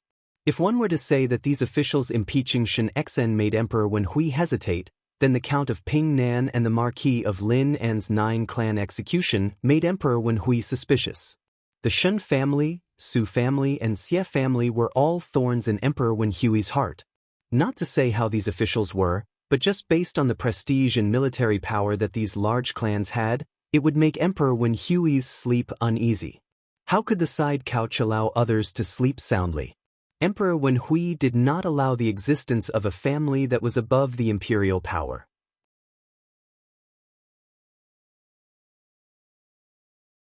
Chapter 400. And the Su and Xie family were ropes that were twisted together. It was fortunate that the Shen family and these two families were like fire and water, otherwise they would really become a big trouble for Emperor Wen Hui. If it was really as what the Su and Xie families said, and the Shen family's 9 clans were exterminated, then within the Mingqi's lands, there would no longer be any power that could contend against the Su and Xie families. If he allowed the Su and Xie families to grow stronger, his throne would become even more unstable. For the first time, Emperor Wen Hui felt that it was difficult to dismount the tiger. He only wanted to take back a part of Shen Xian's military power, as the Shen family could still keep Su Xier in check, but now there was no one who was willing to speak up for Shen Xian. Emperor Wen Hui only felt that his head was hurting. He asked slowly, 9 familial extermination? Normally, the officials would be able to see that the emperor's expression was not right. However, Xie Ding did not know what was wrong with him today. He stiffened his neck and said, "Yes?" Emperor Wen Hui closed his eyes, and when he looked at Xie Ding again, it was as if he was looking at Xie Ding's wolf's ambition through his skin. Su Yu was a little worried, but he didn't show it on his face. He still looked like Xie Ding's words made sense. Finally, a junior general stepped out and said, "Even though General Shen had acted willfully and recklessly this time, but the crime does not warrant death. Previously you had also made great contributions to the court and can atone for your crimes. His Majesty is benevolent and hope that the Shen family's army has been fighting on the battlefield for many years, protecting the country and giving a lenient sentence." This young general had a good relationship with Shen Xian. He probably saw that the situation here was disadvantageous to Shin Xian, so he couldn't stand it anymore and spoke up for Shin Xian. Emperor Wenhui had been waiting for the person to say these words, but one did not know if it was because Shin Xian's popularity was too bad that no one spoke. When this young general opened his mouth, Emperor Wenhui's eyebrows stretched out and said, "Beloved official is right. Even though General Shin is guilty this time, he had made meritorious services in the past. If one were to say that the 9 generations of one's family were to be executed, it would seem that Jin do not remember old feelings. Your Majesty, you mustn't." Su Yu quickly knelt on the ground. General Shin can even do things like deceiving the emperor. One does not know what will happen in the future. Xie Ding also hurriedly said, "Yes, yes. Your Majesty, please reconsider." The more both of them said so, the more suspicious Emperor Wenhui felt. He did not even look at the both of them and spoke to that young general, or rather to the entire court's civil and military officials. When old General Shin was alive, he also accompanied the late emperor through life and death. The Shin family had been loyal for generations. The formidable great general Shin Xian used to be incomparably brave, and returned after defeating Shi Rong at the end of the year. It could be considered as atoning for his crimes. Zhen is not a tyrant. I will implicate the 9 generations. Shin Xian's family are innocent. Your Majesty is wise. The young general hurriedly knelt down again. Emperor Wenhui waved his hands and said, "It is just that Shin Xian is like this, so Zhen still want to punish him. Pass down the orders to take back the Shin family's military tally and punish Shin Xian's salary for 1 year. The Shin family's army will only be allocated to the front for him to transfer, and the rest will be merged into the imperial army." Everyone gasped, and their gazes were a little strange. One could say that Emperor Wenhui was cruel, but he did not harm the lives of the Shin family. It could be said that Emperor Wenhui was gentle and wanted to snatch the Tiger Tally from the start. The Tiger Tally commanded the 3 armies, and to a military general, if the Tiger Tally was taken away, it meant that the soldier had lost his life on the battlefield. And the front of the Shin family's army were just some insignificant cookery soldiers, but the proper Shin family's army was merged into the imperial army. That was to say, the troops that Shin Xian had trained for so many years were all used as wedding clothes for the imperial family. The ministers were all distressed. No wonder Emperor Wenhui was so generous in his words. Emotions were already grasping the other's lifeline. Even if Shin Xian escaped this calamity, this formidable great general would only be left with an empty shell. So what kind of deterrence was there? To keep the reputation of the Shin family, it was only to check and balance the other aristocratic families. Chapter 401. After Emperor Wenhui finished speaking, he waved his hands in annoyance and said, "End of court." He turned around and flicked his sleeves. Following his words, it would not be long before Shin Xian and wife who were under house arrest and Shun Qiu would be released from the palace. It was just that at that time, one did not know if Shin Xian and wife would be able to rejoice when they were stripped of their military power. Emperor Wenhui flicked his sleeves and left the officials looking at each other in dismay. No one had expected that such a grand and spectacular matter would be handled so simply. Could be said that it was simple. Quietly one would become a lone commander. Would Shin Xian be so angry that he would curse one's mother? Su Yu patted the soil on his knees and stood up. Coincidentally, he saw that Xie Ding had also tidied up his clothes. He walked over to Xie Ding and whispered, "What happened to you just now? Why did you suddenly speak?" Even though Su Yu had obtained Su Mingfeng's words and promised to report against Shin Xian, he did not want to get his good friend involved in this muddy water. The situation that the Xie family was facing was more complicated than his, and if one was not good, he would implicate the Xie family.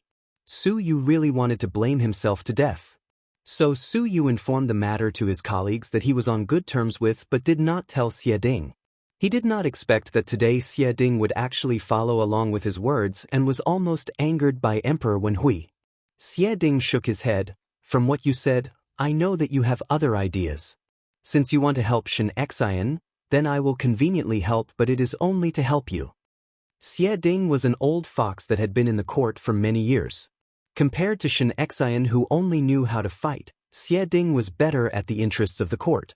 He could see that Su Yu was doing the opposite to help Shen Xian, so he took the opportunity to add fuel to the fire. Hearing this, Su Yu was somewhat helpless.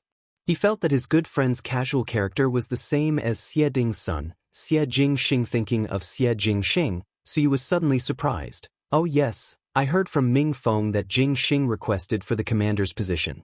Is it true? Ming Feng also know about it. Xie Ding shook his head and sighed. Yes, it is true. Could it be that Jingxing is crazy? Su Yu said incredulously, the northern Jiang is not a place to play around. Old Xie, are you really not worried? What's the use of me not being at ease? What's the use of not being at ease? Xie Ding was helpless. When have I ever been able to interfere with something he has decided on? Now, I only hope that he is safe. This is all my fault, and only I can pay for it now. Actually, this isn't your fault. Hearing this, Su Yu felt a little sad. One wrong step after another. All these years, Xie Ding had been tormented because of what happened in the past. His conscience was uneasy, and his son was not close to him. As an outsider, he felt sad, and Xie Ding felt even worse. He diverted the topic, heard that the report on Shen Xian's crimes was submitted by the 9th Prince, Prince Ding. Why do I not see him today? It seems that His Majesty sent him to the Ministry of Works to inspect. Xie Ding frowned and said, when he learns of this, I wonder what he will think. What else can I think? Su Yu sneered, I've already taken everything I want. It doesn't matter if I keep those heads or not. This was the first time Xie Ding had seen Su Yu like this. He was somewhat surprised and asked, that's right, you still haven't said why did you suddenly help Shen Xian? When did you have a friendship with the Shen family? Su Yu looked at the people who had walked far away, and when there was no one around, he then whispered to Xie Ding, AI, how is it me? It is my son Ming Feng. He told me at night that the current Shen family is just an opening for His Majesty, and after the Shen family, it would be inevitable that it would be my Su family. The matter in court quickly spread throughout the residence. Emperor Wen Hui left Shen Xian's entire family alive and only gave orders on their positions, which made the commoners sigh that the imperial family was still very benevolent. Not only that, seeing how Emperor Wen Hui was so lenient to Shen Xian, everyone guessed that Shen Xian's prestige had not decreased and his weight in the imperial family's heart was quite heavy, so it seemed that it was not as bad as the rumors. The layman would watch the bustle while the expert would see the artistry. The commoners did not understand, but the officials could see it clearly. Without the military power, the Shen family was like a tiger without its teeth. It had an empty appearance and no longer had the prestige of the past. In the Shen residence, Shen Gui and Shen Wan were talking about the matter. Even though it was not as severe as they had imagined, they were very satisfied with the military power being taken back. This meant that Shen Xian's reputation and prestige was much lower than theirs. In the western courtyard, when Jingzhi told Shen Miao the news, Shen Miao had just finished her lunch. Young lady. Jingzhi looked at Shen Miao's leisurely appearance and her heart calmed down before asking, young lady is not worried at all. Is it that? Actually, without military power, it is not as bad as what the outside say. Shen Miao wiped her mouth with a handkerchief, no need to be afraid. If it is yours, one would not be able to run away, and if it is not yours, one would not be able to snatch it.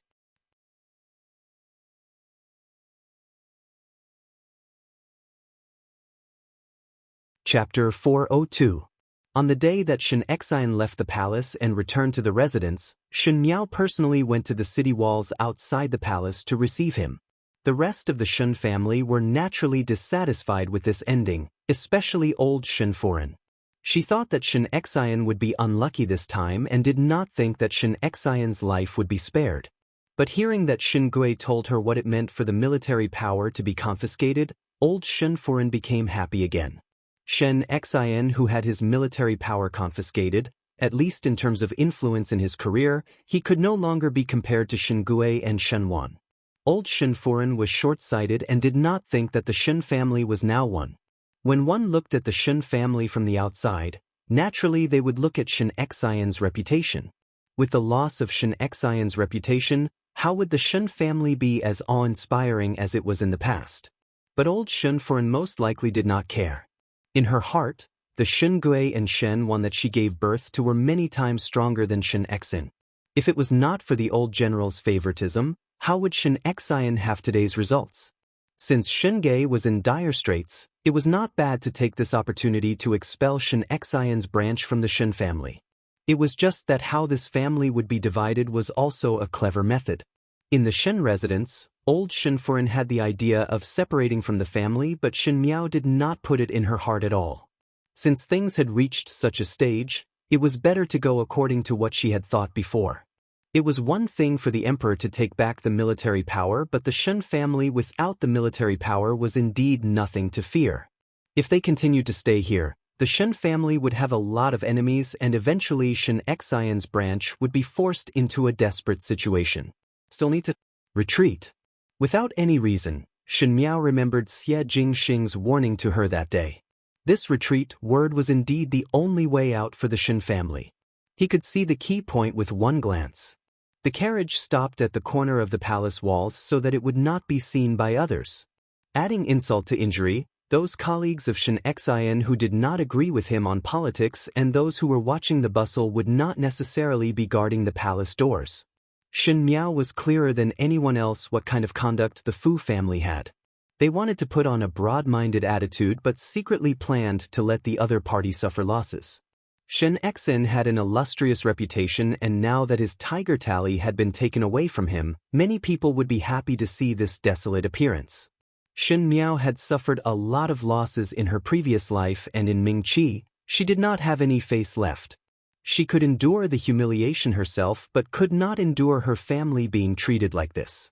They could only stop the carriage here and wait for Shen Exin to come out and take them away. Just as he was thinking, he heard Emo Qing's low shout from outside, "Stop!"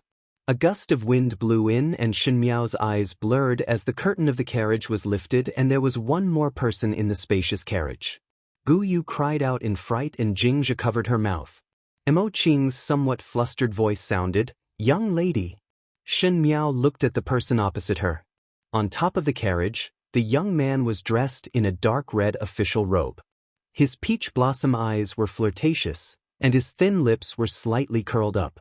His originally serious and upright official robe looked beautiful and delicate in it, making people unable to take their eyes off him. Emo Qing withdraw. Shen Miao reprimanded in a low voice. But Emo Qing's voice tightened through the curtain of the carriage. That person's action was too fast and he could not stop it at all. It was absolutely impossible to let a stranger and Shen Miao in the same carriage. "You cannot beat him," Shen Miao calmly said to the outside before looking at Jingzhe and Gu Yu. "Both of you should also go out. Guard the side of the carriage." Jingzhe and Gu Yu had seen Xie Jingxing before and knew that Xie Jingxing and Shen Miao had some friendship, but it was unclear to what extent the friendship had reached. To say it was intimate, both of them would occasionally oppose each other, but to say it was enemies, how would Shen Miao be so lenient to the enemy? But with a few experiences, Jingzhe and Gu Yu also expected that Xie Jingxing would not harm Shen Miao. Shen Miao was so arrogant to let Xie Jingxing stay in the carriage, so it should be to confirm this point. Jingzhe and Gu Yu did not say anything and got off the carriage. Chapter 403. In an instant, there were only Xie Jingxing and Shen Miao left in the carriage. Heard that the Marquis of Lin and spoke out to help in court yesterday. Many thanks to little Marquis. Shen Miao said.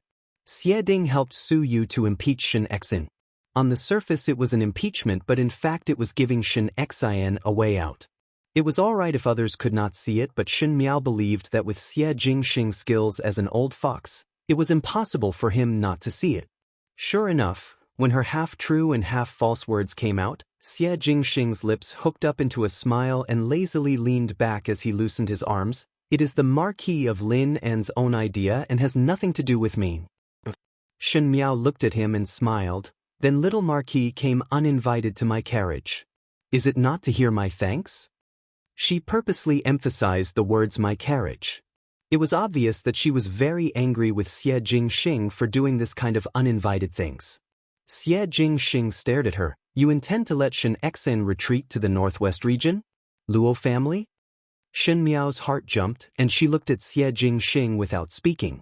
She was thinking like this. Xie Jingxing had given her a retreat route, but she did not want to passively retreat like this. She had not even played this game of chess in Mingqi, so how could she lose the initiative now? Her ambition and her revenge had not even started, and if she was to be suppressed, naturally it would not do. It was not a big deal to have the military power confiscated. What Shen Xian's side valued the most was not the tiger tally that the Fu family thought, but their ability to lead troops into battle. To be able to bring out one Shen family's army, it did not mean that one could not bring out another Shen family's army. And in the currently confiscated military power, Shen Yuan's people had already mixed into the Shen family's army, and that was also Fu Xiuyi's people. It was too tiring to lead such an army and guard against people shooting arrows from the back at any time. Unless one led another clean army. Starting over, the Shen family's military power was gone, but Luo Shuiyan's maiden family, the Luo family, still had it. It was just that the Luo family's military power was not as good as the Shen family's, and the matter of defending the border was not good enough, thus it did not attract the attention of others.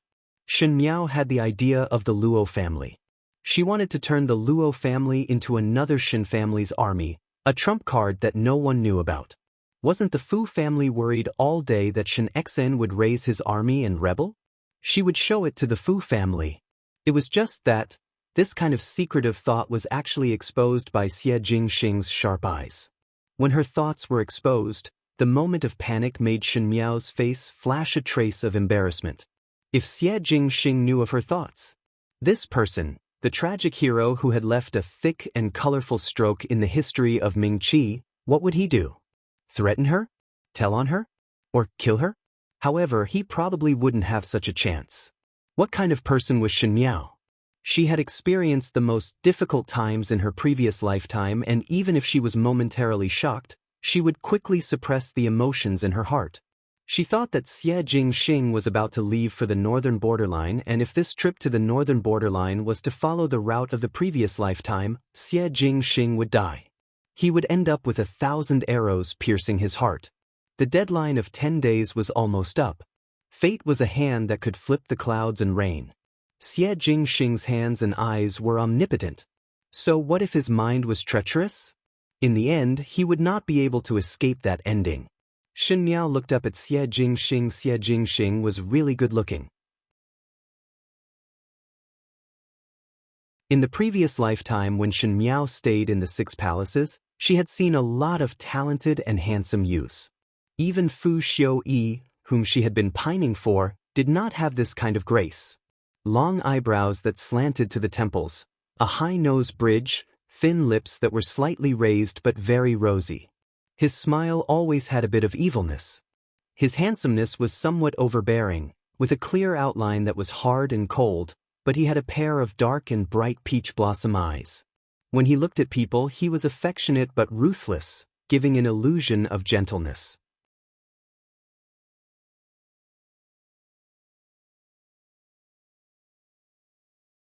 Chapter 404.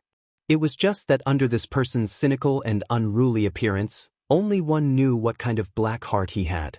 Xie Jingxing was still a youth and had a youthful handsomeness and heroic spirit, but today he was wearing a dark red court robe which made him look more mature. Fu Ming once read a section of Mingqi's Xie family's history and lamented, "A young talent, an eternal character, to die young, the sorrow of Mingqi."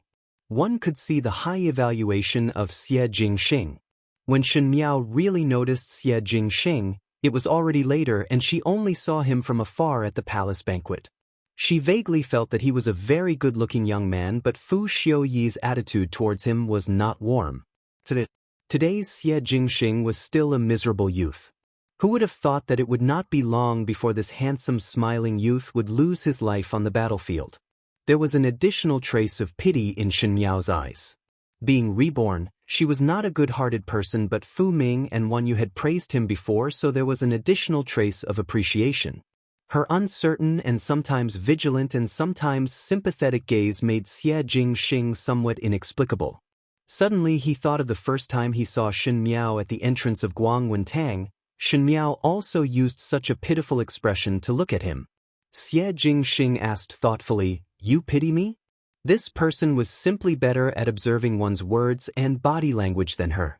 Shen Miao secretly thought in her heart, but a smile floated on her face. What qualifications do I have to pity others? Xie Jingxing made a N sound as if he felt that what she said was reasonable. But he suddenly reached out to lift the curtain of the carriage. This was a remote place and no one would come over. Lifting a corner of the curtain of the carriage, one could see the high palace walls. Shen Miao's gaze could not help but be somewhat distant. She had lived in the palace for so many years and was reborn, but she was still unable to escape this fate. But she did not regret it. What was the purpose of living? The dead could no longer be revived. Living was naturally to take revenge. Shen Miao looked carefully, as if she wanted to engrave every piece of the palace walls in her eyes. When Xie Jingxing saw it, his lips curled up. "You want to live in?" Shen Miao was slightly startled. "If you want to live in, I can help you," Xie Jingxing said. His tone was inexplicable, but his smile seemed to hide something deeper. "When the time comes, how will you thank me? If little Marquis is able to burn down this palace, perhaps I will be endlessly grateful to you," Shen Miao answered. Xie Jingxing raised his eyebrows in surprise. "I thought you wanted to be a noble person." "I want to be a noble person." Shen Miao turned her head and looked at him with a sarcastic smile, "but not the kind of noble person that you are talking about. They are nobles who are even nobler than nobles." "You want to be the Empress?" "Empress?" Shen Miao's eyes were slightly absent-minded. She also wore court attire and had a full head of phoenix hairpins. During the coronation ceremony of the Emperor and Empress, the scene was boundless. The officials knelt down and the common people cheered. She was the mother of the world. At that time, she thought she had everything she wanted.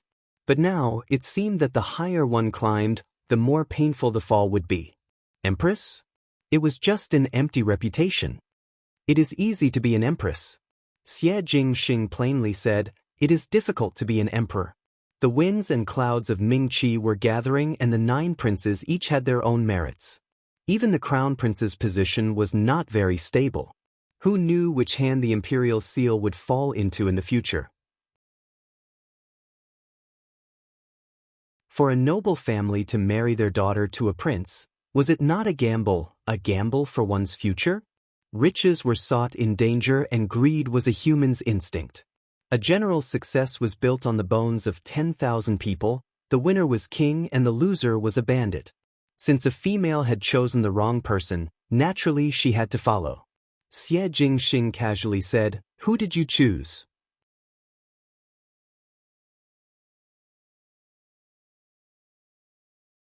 Chapter 405. He was asking her which prince she favored, which one did she want to marry, and which one did she want to support.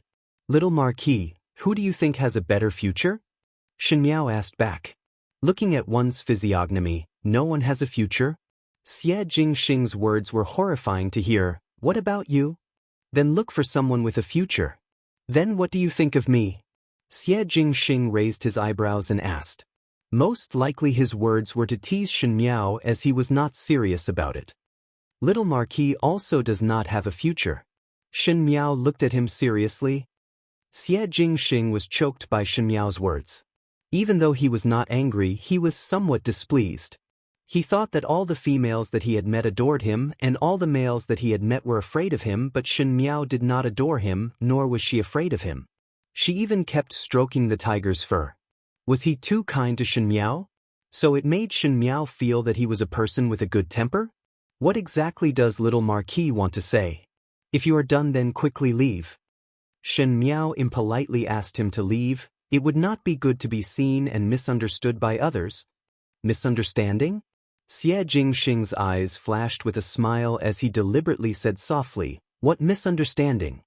"A lecher taking advantage of a young female from a good family." Shen Miao did not even blink as she answered neatly. She could see that Xie Jingxing was shameless in the matter of despising etiquette and rules. Even though Xie Jingxing had seen all kinds of orioles and swallows, he was somewhat dizzy from Shen Miao's valiant words. He coughed twice and sat up straight. He did not tease Shen Miao anymore and said, "Retreat to the northwestern region and the faster the better. The longer it drags on, it would not be good for Shen Exin." Shen Miao looked up at him as she did not expect that Xie Jingxing would remind her of such a sentence. After all, she did not want to go up against Xie Jingxing, and it was already very good that Xie Jingxing did not have any hostility towards her. "Many thanks." Xie Jingxing said, "It would be best if Shen Exin could leave the Ding capital before I set off." Shen Miao was somewhat helpless. That would also need to succeed. Not everyone had the same ability as Xie Jingxing. Shen Miao always felt that the background that Xie Jingxing relied on did not seem to be the residence of the Marquis of Linan, and was even above the residence of the Marquis of Linan. But in Mingqi, other than the imperial family, what else was there that was more powerful than the residence of the Marquis of Linan? And the imperial family and Xie Jingxing were now opposing each other. Shen Miao could not guess. Xie Jingxing paused for a moment and suddenly lifted the curtain of the carriage and flew out. He came and left quickly, and before Shen Miao could react, she heard someone calling from outside, "Fern, master, eldest young master." Shen Miao lifted the curtain of the carriage and saw Shen Xian and wife and Shen Qiu walking over from the corner of the city gates. When she saw Jing Zhi and Guyu, she was surprised for a moment. Shen Miao looked around again and did not find any trace of Xie Jingxing. She thought that this person was very alert and his skills were good. To appear and disappear so mysteriously, he could be the ancestor of the gentleman on the beam. Luo Shuiyan saw Jingzhe and walked over quickly, just in time to see Shen Miao jumping down the carriage. After not seeing for a few days, Shen Xian and wife and Shen Qiu had become a lot more haggard. Shen Miao had seen the imperial family's methods before. Sometimes when one had not decided on how to deal with a person, house arrest could wear down a person's willpower. Shen Xian's family were all martial people and had firm willpower, but to leave Shen Miao in the residence, it would inevitably make one think more. Luo Shuiyan took a few steps forward and pulled Shen Miao's hands to size her up. "Jiao Jiao, was there anyone who made things difficult for you these few days?" Shen Miao shook her head. Luo Shuiyan then gave a sigh of relief. Shen Qiu asked, "Why did younger sister not stay in the residence and ran over here?" "Heard that father and mother returned to the residence today and feared that there would not be a horse carriage, thus came over to receive." Shen Miao smiled.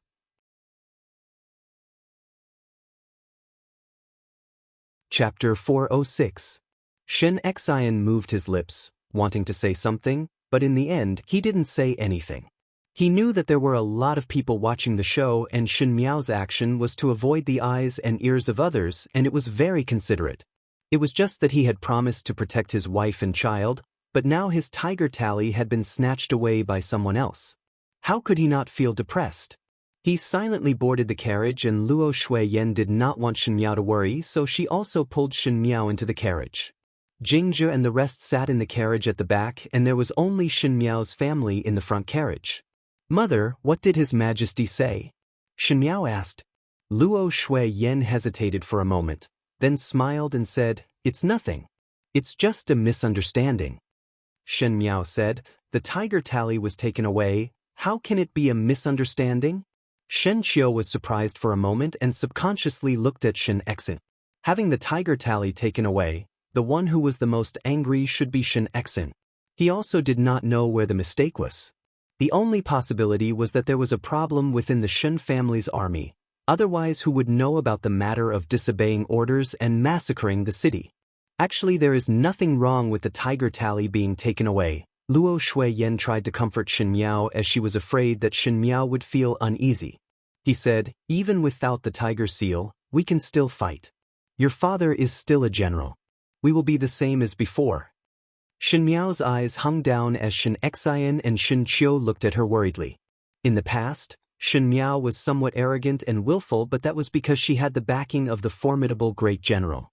Once there was no backing, it was normal for this noble young lady to not be able to accept it. "Is it still going to war?" Shen Miao softly said, "Bring the frontline people to war and bring the cooks to war?" Luo Shuiyan and Shen Qiu were instantly stunned. These days they were used to Shen Miao's gentle and obedient manner, and when they suddenly heard such a sharp question, It was somewhat unbelievable. Shin Xian's face turned livid. The pride of a general was not to be trampled on by anyone. Emperor Wen Hui spared his life but gave him a deep humiliation which made him feel worse than killing Shin Xian. Of course, we can still fight without the tiger tally, but your majesty can always send another deputy general, assistant general, military officer, and supervisor. When you give orders, you have to look at other people's faces. When you mobilize the 3 armies, you have to use other people's talismans. Isn't the title of general just an empty shell? Shen Miao raised her head and her pair of eyes were incomparably clear, as if she was speaking the most ordinary household words. But who had seen such an overbearing Shen Miao before? Perhaps Shen Qiu had seen it before, but Shen Xian and Luo Shuiyan had never seen it before. Moreover, he was directly talking about the matters of the imperial court. Shen Xian clenched his fists but still comforted. Jiao Jiao, father will clear his name and the Shen family army will eventually return to father's hands. Jiao Jiao, your identity will not change. Shen Xian's entire life was based on his military achievements and he believed that in Ming Qi, other than Xie Ding, no one could be as brave as him. A treasured sword was not afraid of being hidden too deeply. There would come a day when it would be unsheathed again. But how long do we have to wait? By that time, would the Shen family army who had already become the imperial army still be loyal to father? Even now, there are spies under father's command. In the future, who can guarantee that there won't be more? Hearing this, Luo Shuiyan's expression turned solemn as she asked, Jiao Jiao, who told you these words? Shen Miao was able to know that Shen Xian's tiger tally was taken away and was also able to know that the Shen family's army was placed in the imperial army because these were things that everyone knew. But the matter of there being a traitor in the Shen family's army was something that was not heard from the outside. Those who were able to say such things to Shen Miao would at least have done some research on the matters of the imperial court. Luo Shuiyan was afraid that Shen Miao was being used by others. Shen Miao shook her head. I am not a fool. I might not really not know about the things that others do not tell me. Shen Qiu said, younger sister is very smart. On the matter of Prince Yu, Shen Qiu could see Shen Miao's ability. He knew that Shen Miao's vision was not like that of an unmarried young female. She was exceptionally ruthless but could see it clearly.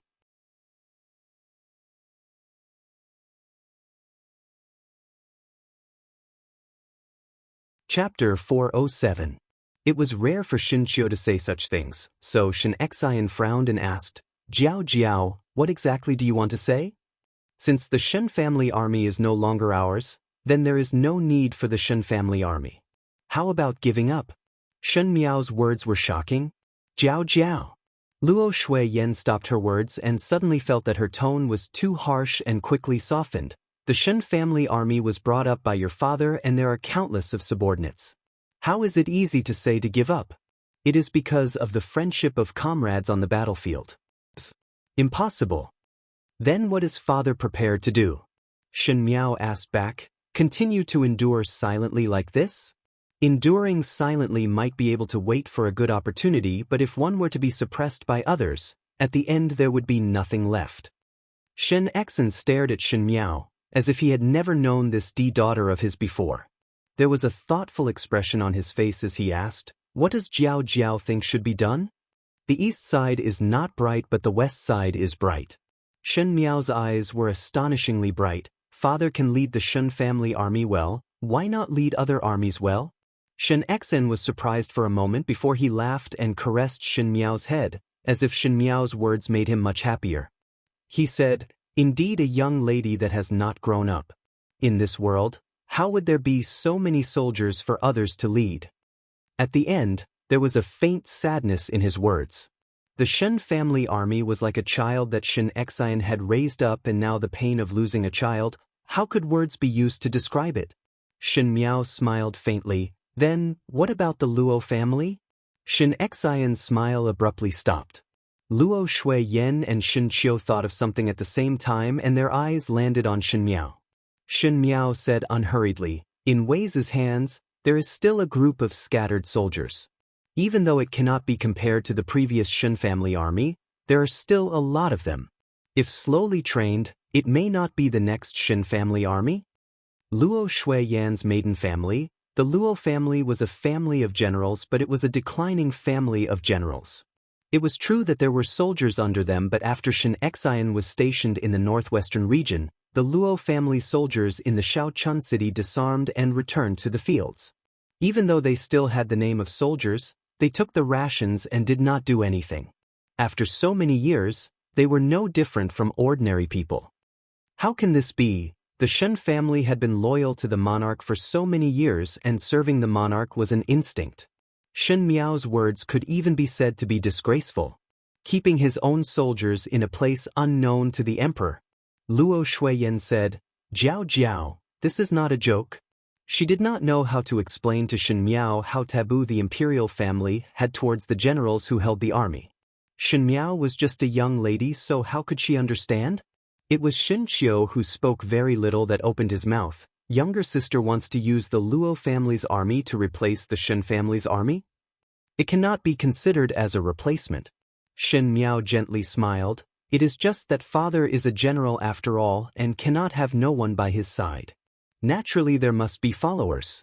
Since that is the case, what is the difference between the Shen family's army and the Luo family's army? With the Luo family's army, wouldn't it be good to have one more chip to protect oneself? She described her rebellious words as self-protection, which at least made it sound less frightening. Luo Shuiyan felt that Shen Miao's words today were somewhat inconceivable, and when she looked up, she saw Shen Xian's tightly knitted brows, as if he was seriously thinking about Shen Miao's words, and felt a headache. Shen Xian looked at Shen Miao and deliberately guided Shen Miao's words. What Jiao Jiao said sounds very good, but the Luo family's army is far away in the Shaochun city. How do we go over? That would have to depend on father's decision. Shen Miao smiled as she looked at him. Perhaps father can try and explain to his majesty to retreat to the northwestern region and be willing to go to the Shaochun city to defend and set off today. Shen Xian and the three of them were stunned again. The Shaochun city was a small city at the northwestern border and was thousands of mountains and rivers away from the Ding capital. If Shen Xian really made this request, anyone would think that it was because the tiger tally was taken away and this formidable great general was disheartened that he would be stationed at the small border. As for the prestige of the formidable great general, it would be slowly drowned out by history. Shen Xian's tiger eyes stared. This is retreat. There would be talented people appearing in every generation, and it was good to hide one's capabilities and bide one's time, but Shen Xian was no longer a youthful youth. He was already past his 20s, and if he was not used and there was no suitable opportunity to return, even if the Luo family's group of people were trained, he could only stay at the border. It was probably the most tragic thing in the world to be a hero past his prime before his ambition was fulfilled. Talented people would be born in every generation, and it was good to keep a low profile, but Shen Xian was no longer a green youth. He was already past his 20s, and if he was not used, there would not be a suitable opportunity to return. Even if the Luo family's people were trained, they could only stay at the border. It was probably the most tragic thing in the world to be a hero past his prime before his ambition was fulfilled. Retreat in order to advance. There is a saying in the art of war. Father, what are you afraid of? Shen Miao did not give in at all. That pair of clear and indifferent eyes that were facing them for the first time showed a provocative look, afraid of being unable to recover after a setback, afraid of retreating again and again until there is no more retreat, or afraid that time is fleeting and it would be difficult to stand out? These few words made Shen Xian's heart tighten. Not only Shen Xian, Luo Shuiyan and Shen Qiu were also stunned. Shen Xian watched Shen Miao attentively, and he suddenly discovered that this delicate and soft-looking daughter seemed to have inherited the tenacity and arrogance in his bones. Moreover, Shen Miao chuckled, within 2 years, His Majesty will definitely summon father back to the capital. The day we enter the capital is the day we flourish.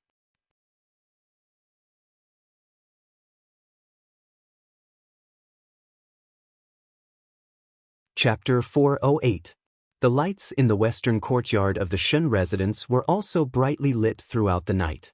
Shen Gui and Shen Wan wanted to inquire about it, But Shen Xian directly let his trusted aide guard the courtyard doors so that not even a mosquito could fly in. Trying to find out what was said was easier said than done.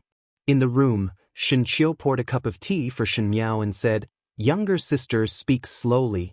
Regarding military matters, the Shen family had Shen Xian, Luo Shuiyan and Shen Qiu, but Shen Miao never seemed to have anything to do with these matters. A pampered young lady who was far away in the Ding capital, perhaps she did not even know the layout of the aristocratic families in the Ding capital. The matters of the military were treacherous and difficult to distinguish, and the forces involved were not as simple as it looked on the surface. Even officials could not differentiate clearly, much less Shen Miao. But when Shen Miao said it, she said it so logically that Shen Xian and wife could not help but raise their eyebrows. "Abandon the Shen family's army and pick up the Luo family's army," Luo Shuiyan said. "But the Shen family's army are all elites and the Luo family's army?"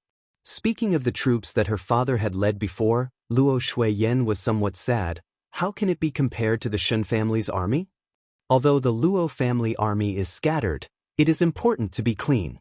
Shen Miao said, "There is already a traitor in father's Shen family army, and to bring such a troop to war, who knows if one would be stabbed in the back." As soon as he said this, the three of them fell silent. Everyone did not want to see a traitor among the soldiers who had been by their side through thick and thin, and who had single-handedly raised them up. Shen Xian said, "I also thought about what Jiao Jiao said." Shen Qiu and Luo Shuiyan looked at Shen Xian at the same time. At this moment Shen Xian's suspicion from before faded away, and when he looked at Shen Miao, there was admiration in his eyes. If one is indecisive, one would definitely suffer from chaos. "But what did you mean when you said in the carriage that you would summon me to the capital within 2 years? Correct." Shen Qiu also turned his head to look at Shen Miao. How did younger sister know that His Majesty would summon father back to the capital within 2 years? Who would be able to guess the emperor's thoughts? When Shen Miao said those words, it seemed to have some meaning. Luo Shuiyan suddenly became nervous. She was thinking about the long term, and the person who could understand the emperor's mind would definitely be someone around Emperor Wenhui. Could it be Prince Ding? Prince Ding and Shen Miao's past matters had been exposed, and Luo Shuiyan's greatest worry was that Shen Miao would be dragged into the muddy waters of the fight for the throne between the princes and be used as a bargaining chip for no reason. Shen Miao's eyes hung down. Within 2 years, Emperor Wenhui would naturally summon Shen Xian back to the capital. Because of the Ming Qi's tribute, there was the Qin country in the north and the Great Liang in the west. Thus the Ming Qi, which was caught in the middle, was in a precarious situation. At that time Emperor Wenhui's health was not very good. The crown prince was bedridden. Prince Zhou and Prince Li fought till their heads were broken and bleeding, and Fu Xiuyi's hidden big net was gradually spread out.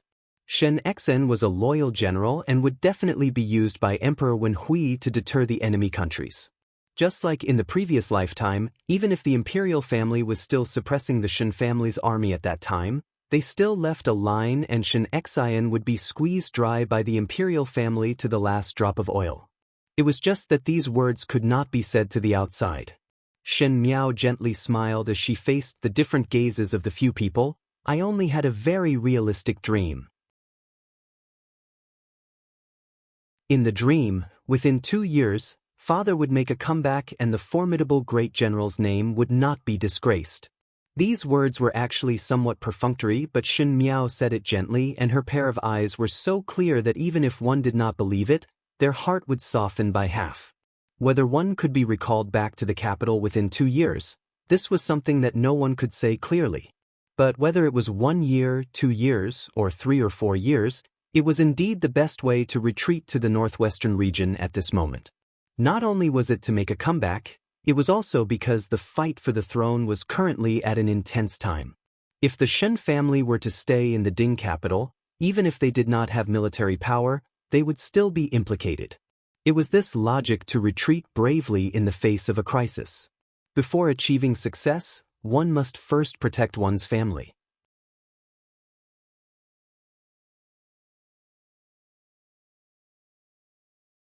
Chapter 409. This was what Shen Xian thought. He smiled as he looked at Shen Miao. Since Jiao Jiao said that it is a dream, then the dream will definitely come true. Father believes you. He did not intend to delve into the reason at all. The words "father believes you" almost made Shen Miao cry. In the beginning, she wanted to marry Fu Xiaoyi no matter what, and Shen Exin actually tried his best to stop her. It was only after she threatened to kill herself that Shen Exin finally relented. The proud general, who had been giving orders all his life, revealed a dejected and helpless expression. He said, "Since you have chosen him, I believe you." So he pushed the Shen family to a dead end. Shen Miao closed her eyes and the tragic past disappeared. She said, "If father really believe what I said, then tomorrow one will request his majesty to retreat to the Shaochun city." Tomorrow? Luo Shuiyan was surprised. Why so urgent? It is precisely because you are in such a hurry that his majesty will think that father was dissatisfied with having the tiger tally taken away and acted in a fit of pique. I won't think too much, Shen Miao explained. Shen Qiu still wanted to say something, but Shen Xen ordered, "Then do it." Shen Xen. Luo Shuiyan was somewhat anxious. After all, these were all important matters. Even though what Shen Miao said was somewhat reasonable, but to make such a hasty decision was too sloppy. Shen Xen shook his head. "You and I have been on the battlefield for many years, but we are not as clear as Jiao Jiao." He looked at Shen Miao and there was some complexity in his eyes. Finally he stretched out his hand and rubbed Shen Miao's head. "If Jiao Jiao is a male, how many people in the world can be compared?" Shen Miao looked at him quietly. What she said today was something that an unmarried girl would never be able to think of. What kind of person was Shen Xen? Even though he was a boorish person, it did not mean that he did not have a brain. One fear that he had long seen the suspicious points on her. It was just that Shen Xen did not expose it. Even if he did, Shen Miao would not tell Shen Xen the secret of his rebirth. Perhaps this was the unconditional trust between relatives. Just like how Shen Xen had always been on her side in her previous life. "The Shen family will be fine," Shen Miao promised. "Father will present the report in the morning court tomorrow." Shen Xen smiled and pulled Luo Shuiyan up, for should also rest early. Luo Shuiyan wanted to say something, but when she saw Shen Xen's expression, she suddenly shut her mouth. She had followed Shen Xen for so many years and Shen Xen was naturally full of confidence. She had never seen such a heavy expression before. He was supposed to be a hero revered by the people, but he was going to be stripped of his military power and had to defend a small place at the border. No one was more aggrieved than Shen Xen at this moment. For the first time, her face softened as she supported Shen Xen. "All right." It was Shen Qiu who was lagging behind and looked at Shen Miao wanting to speak but hesitating. Finally he could not help but said, "Younger sister, you want father to rebel?" Among the Shen family, Shen Qiu was the clearest about the hostility in Shen Miao's bones. Prince Yu of the first rank coveted her, so she did not leave a single person in Prince Yu residence alive. The Jing family schemed against her and now she ended up dying without a complete corpse. The emperor had taken away the Shen family's tiger tally and Shen Miao's seemingly retreating action. Was it really just to protect herself? Eating the monarch's salary, one must be loyal to the monarch. Shen Miao smiled lightly. The Shen family has always been loyal to the monarch and love the country, so how would such a thing happen? Eldest brother better not think too much. If the walls have ears and were to be heard by others, one fear that you and I will be in trouble. Shen Qiu paused before saying, "That would be the best. Younger sister, do not do silly things." He then turned and walked out of the room. Shen Miao slowly sat down on her seat. She really wanted to rebel, but how to rebel without leaving behind a bad reputation was also a big matter. The most urgent matter was naturally to avoid disaster. But when she returned, she would definitely send a big gift to the Fu family.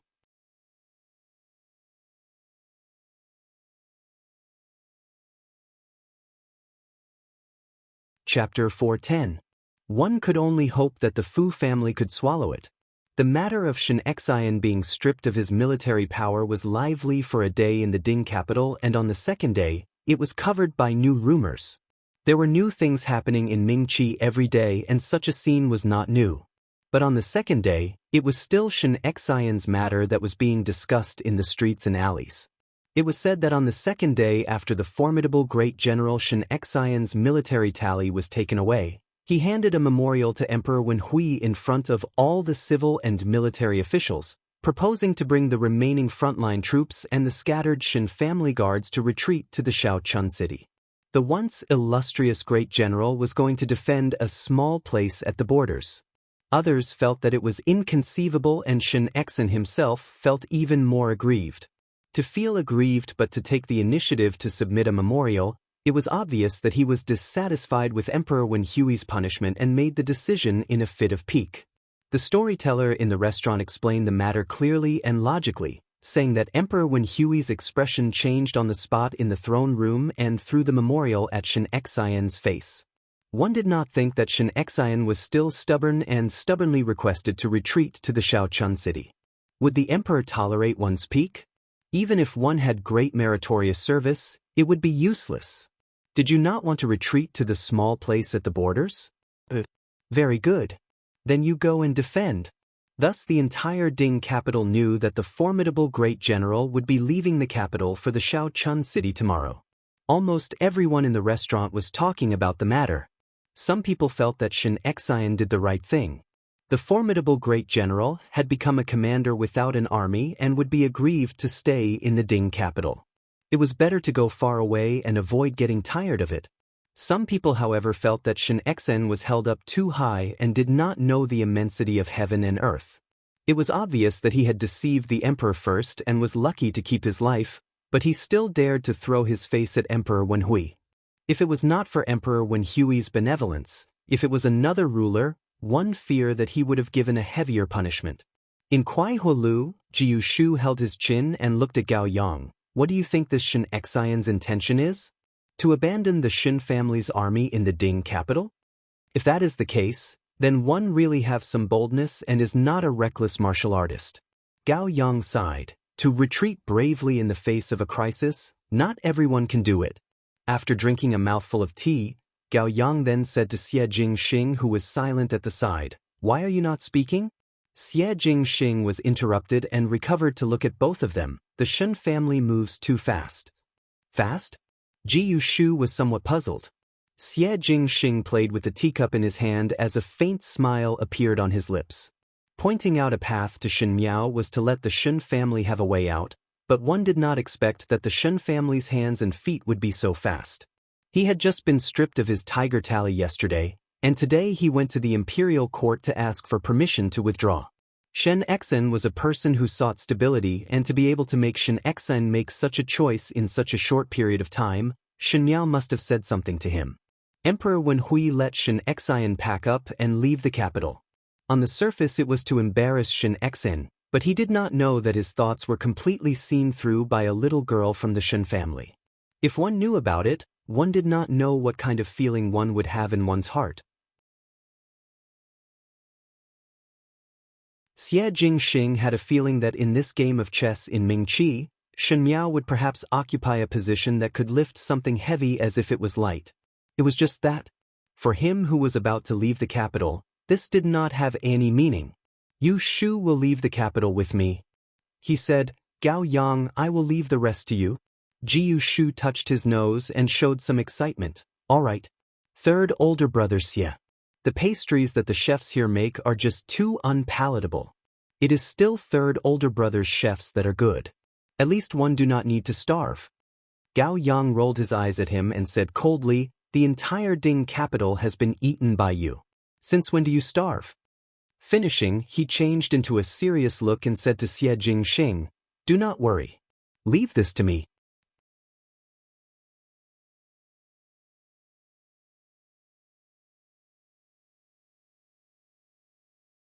Chapter 411. Xie Jingxing nodded his head. The same news naturally spread to other places. The Shen family was a large family in the Ding capital, and there were many colleagues who had dealings with the Shen family. Just because of Shen Xian's prestige, there were many officials who wanted to curry favor with him. But when the wall is down, everyone pushes it, and when the tree falls, the monkeys scatter. When the person leaves, the tea cools. This time Shen Xian was obviously demoted and left the capital. When he went to the crowded Shen family's residence, other than a few families who were on good terms with Shen Xian, there was no one else. Shen Miao made a trip to Guangwentang. To leave the Ding capital, naturally she could not go to Guangwentang. Some time ago, because of Shen Miao's change in temperament, the students in Guangwentang were somewhat afraid of her. But seeing that the Shen family's military power was confiscated, there were unscrupulous faces that ridiculed her. It was just that Shen Miao did not even turn her head as she walked over, as if she did not hear anything, which made those noble children feel bored. When Feng and Ning saw her, she cried and grabbed her sleeves. What to do? Shen Miao, when will you return after this trip? Shen Miao was somewhat at a loss with Feng and Ning's tears. In all fairness, in the previous lifetime, because of her stupidity, the noble females in the Ding capital were not willing to be associated with her. In this lifetime, she had a cold heart and did not deliberately try to attract anyone's liking. This Feng and Ning accidentally became one of her friends. Even though her temperament was a little arrogant, she did not have any bad intentions. Sometimes looking at her age, Shen Miao would think of Wan Yu. She comforted, he will return not long later. Liar. Feng and Ning sobbed, I heard from father that this time General Shen had angered His Majesty. Now that His Majesty is angry, how could he return so quickly? Shen Miao, you have to write to me. By the time you return, will I be married? Shen Miao almost laughed out, but when she saw Feng and Ning's red eyes, she could not laugh anymore. She was clearer than anyone else about the Feng family's ending and Feng and Ning's ending. Even though the Feng family would not fall after 2 years, but she patted Feng and Ning's shoulders. It is all right. I will be able to see the day you marry. Feng and Ning still wanted to say something but saw Pei Lang walking in with a book. Pei Lang was dressed in green as he stood on the stage. His gaze landed on Shen Miao and paused for a moment before saying, Shen Miao, come with me. If Shen Miao were to leave Guangwentang, it was only right for her to bid farewell to Pei Lang. Everyone did not feel that there was anything wrong. Feng and Ning unwillingly released Shen Miao's sleeves and allowed Shen Miao to follow Pei Lang out of the academy. Pei Lang brought Shen Miao to the triangular courtyard of Guangwentang. The teachers of Guangwentang all lived in the residences in the academy, and this was Pei Lang's own residence, so no one else could enter. He pushed the door and walked into the nearest study. Shen Miao followed in and closed the door at the right time. You're leaving? This time, Pei Lang didn't beat around the bush as usual and asked directly. Shen Miao nodded. Pei Lang's expression changed and he hesitated for a moment before saying, Lu Ying's matter. Young Lady Lu Ying has already been settled. Shen Miao interrupted his words. She is living very well in the embroidery shop. Her double-sided embroidery is outstanding, and in the future it would be good to rely on her skills to make a living as an embroidery mother. Perhaps she would be able to take in a few disciples. Pei Lang's expression gradually relaxed. Shen Xian's entire family was about to leave the capital, and he was afraid that Lu Ying's matter had not been settled. He had relaxed but saw Shen Miao staring at his eyes. Then how is the matter that Teacher Pei has considered? Pei Lang was startled. The matter that Shen Miao was talking about was naturally the matter of him being a spy by Fu Xiuyi's side. That day at Kuai Hua Lu, Pei Lang had already expressed his attitude, but as to how to proceed, he needed to think further. Hearing that, Pei Lang frowned. What do you want to say?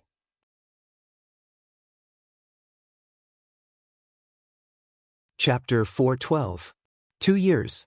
Shen Miao said, within 2 years, I must return to the capital.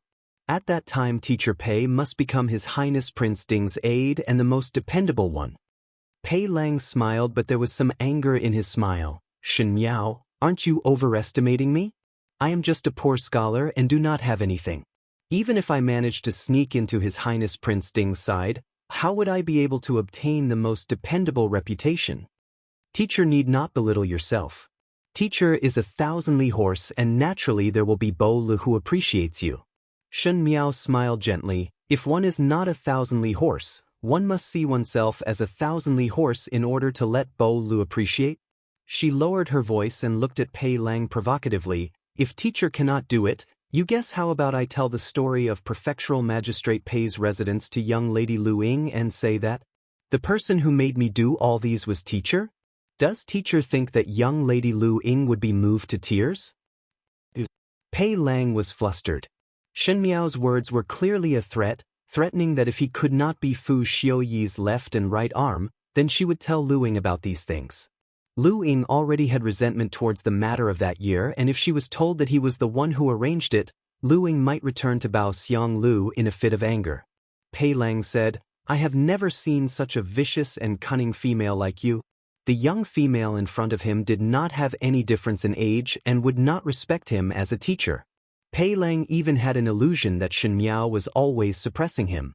Her provocations and threats seemed to contain some kind of inexplicable resentment, making Pei Lang somewhat embarrassed. Who would have thought that the seemingly gentle and delicate young female would have a heart that was even more terrifying and cold than the matrons in the house? Teacher must be joking. The ways of the world are difficult and one is only struggling to survive. Shen Miao smiled modestly, as if she was a disciple who was being admonished by a teacher.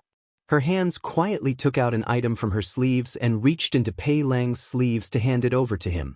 Pei Lang was startled for a moment as the soft fingertips rested on his wrist, but after a slight touch, it moved away as if it was a butterfly spreading its wings to fly. For some strange reason, Pei Lang actually had an impulse to keep her, but it was only for a moment before he sobered up and pinched the letter-like thing in his sleeves as he looked at Shen Miao in puzzlement. If teacher is free, naturally you can take a peek at the embroidery manor where young Lady Lu Ying is at. In addition, there are some other matters that the top hope teacher will follow in to do. Shen Miao said. Pei Lang's body stiffened and instead of being angry, he laughed. Shen Miao, you want me to be your puppet? A scholar has the pride of a scholar. Sir, you are so knowledgeable and have such a lofty and unyielding character. I admire you very much. If it were any other scholar, I would definitely not use such methods. Shen Miao raised her head and looked at Pei Lang's somewhat angry expression, but her lips raised. But does teacher still have a choice? It is all right if teacher is not willing to do it. Even if separated by 1,000 mountains and 10,000 rivers, I naturally have ways to tell stories to young Lady Lu Ying. She smiled gently, but her tone was sharp. Pei Lang felt an indescribable anger burning in his heart, and he felt inexplicably aggrieved. In front of Shen Miao, he did not have any dignity as a teacher. Every time he felt that he wanted to get angry, but when he saw Shen Miao's complacent look, he could not get angry. Pei Lang even thought that in the previous lifetime he owed Shen Miao something, and in this lifetime Shen Miao came to collect the debt. He suppressed the humiliation in his heart and said, "Can one meet your requirements by doing according to the top's instructions? I believe in teacher's ability." Shen Miao looked down. On that letter, it was the things that Fu Xiuyi would do in the next few years. Fu Xiuyi looked like he did not have any ambition on the surface, but he was secretly recruiting knowledgeable people. As for what kind of means to recruit and unearth intelligent people, no one was clearer than Shen Miao. Pei Lang was not an ordinary person, and as long as he revealed a little bit of his talent, naturally Fu Xiuyi would pick him.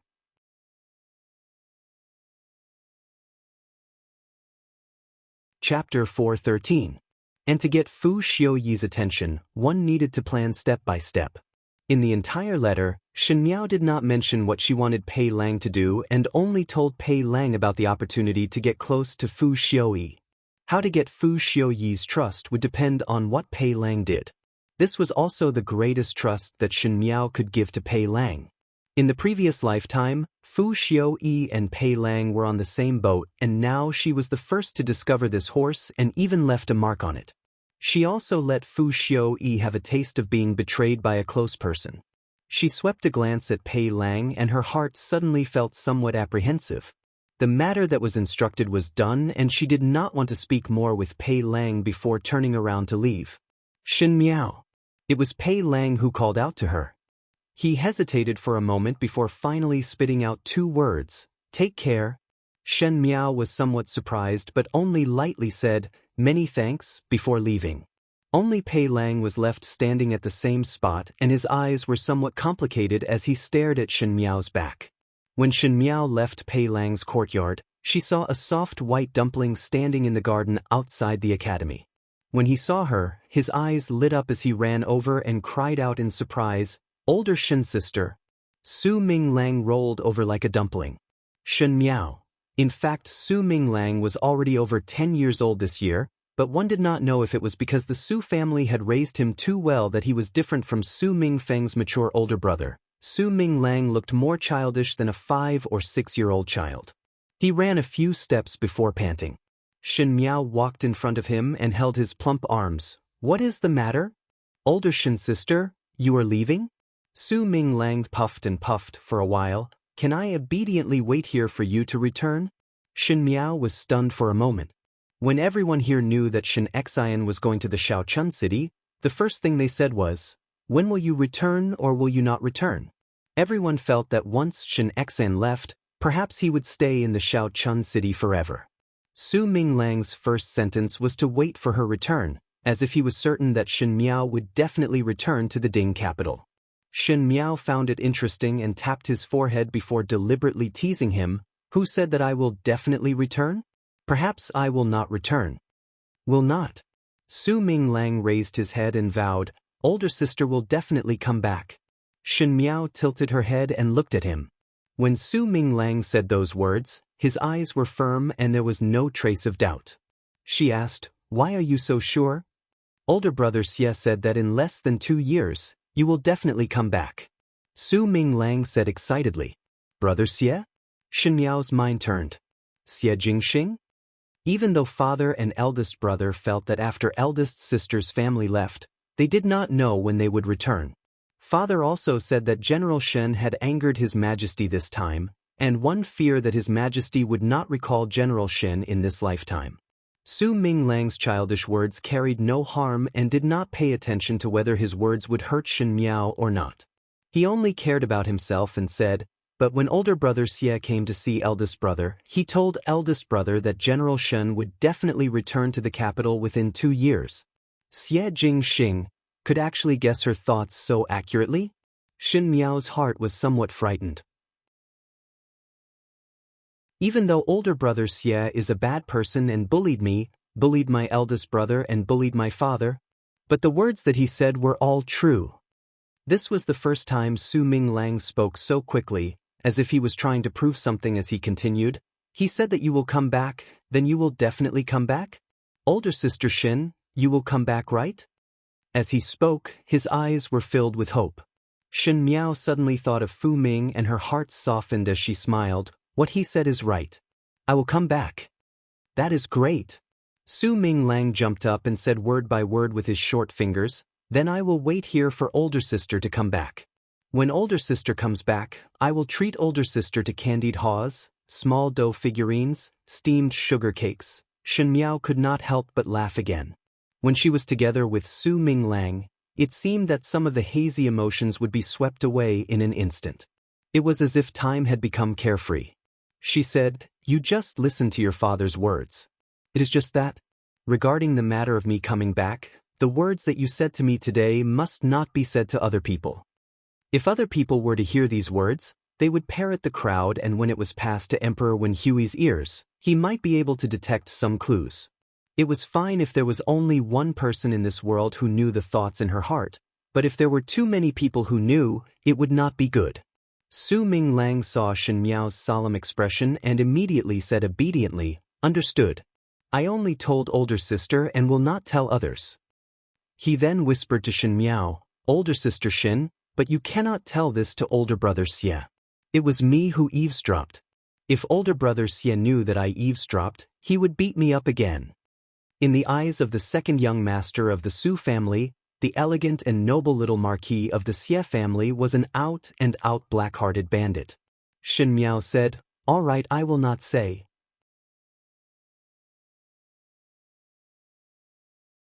Chapter 414. Shin Xian's household started to pack their luggage overnight, and the most amazing thing was that before they left, they forced old Shin Furen to separate from the family in front of the Shin family. That day when Shin Xian and wife were summoned to the palace, Shin Miao's dispute with old Shin Furen at the residence's doors eventually fell into Shin Xian's ears, and naturally Shin Xian was unable to restrain his anger. The timing to throw stones at a person when they were down was too good that he did not even bother to maintain his face.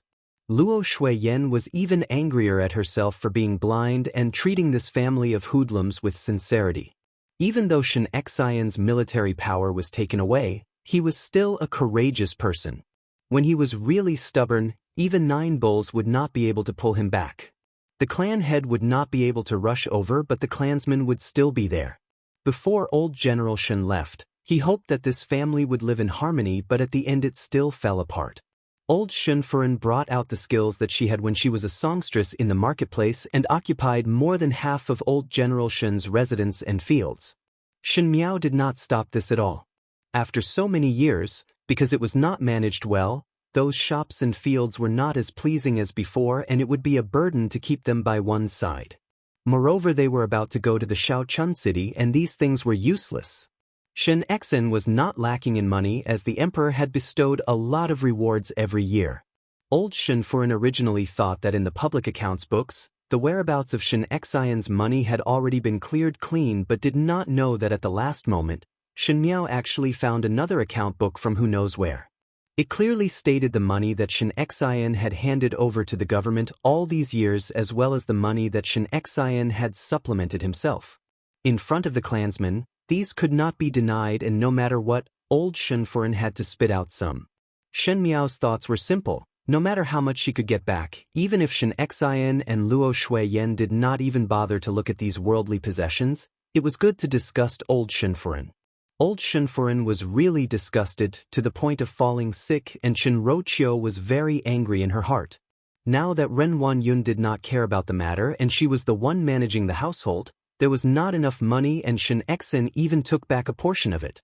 In the future, if things were not going well, one feared that old Shunfuren would take it out on her. Xin Yu was also angered. These days she could only watch helplessly as Chen Roqiu was overwrought over the matter of money. Shen Yu's high and proud character that was previously raised had also changed. Originally she did not put money in her eyes, but now she felt that she wanted to fight for it. It was not good to say anything in front of the clansmen, so he looked at Shen Miao and pretended to be worried. One do not know when 5th younger sister will return from this trip. One heard that the Shaochun city is lacking in supplies, and it would be bad if the food is not good in the future. It is better to bring more money over. These words were faintly discernible ridicule of Shen Miao going to a bitter and cold place. Luo Shuiyan was about to get angry, but she saw Shen Miao lightly smiling. Correct, but the prices in the Ding capital are very high. In the future, without His Majesty's bestowment, second older sister must not spend as extravagantly as before. Her eyes landed on Xin Yu's wrist and smiled. After all, in the future, father will not give you a bracelet. Shen Yu was surprised for a moment and looked at the bracelet on her wrist before her face flushed red. That bracelet was none other than one of the bestowments that Shen Xian received. Originally, Shen Xian's bestowments were confiscated, and Xin Yu would pick some good-looking jewelry from it. Who knew that when she said those words, Shen Miao would directly say that the bracelet that she was wearing was Shen Xian's. Was this not slapping her face in public? But this bracelet was extremely precious, and Xin Yu was not willing to take it off and return it to her. Shen Miao seemed to see her thoughts and smiled gently. Older sister must not return this bracelet. There is no logic in taking back something that is given out. One do not know if there will be such a good bracelet in the future.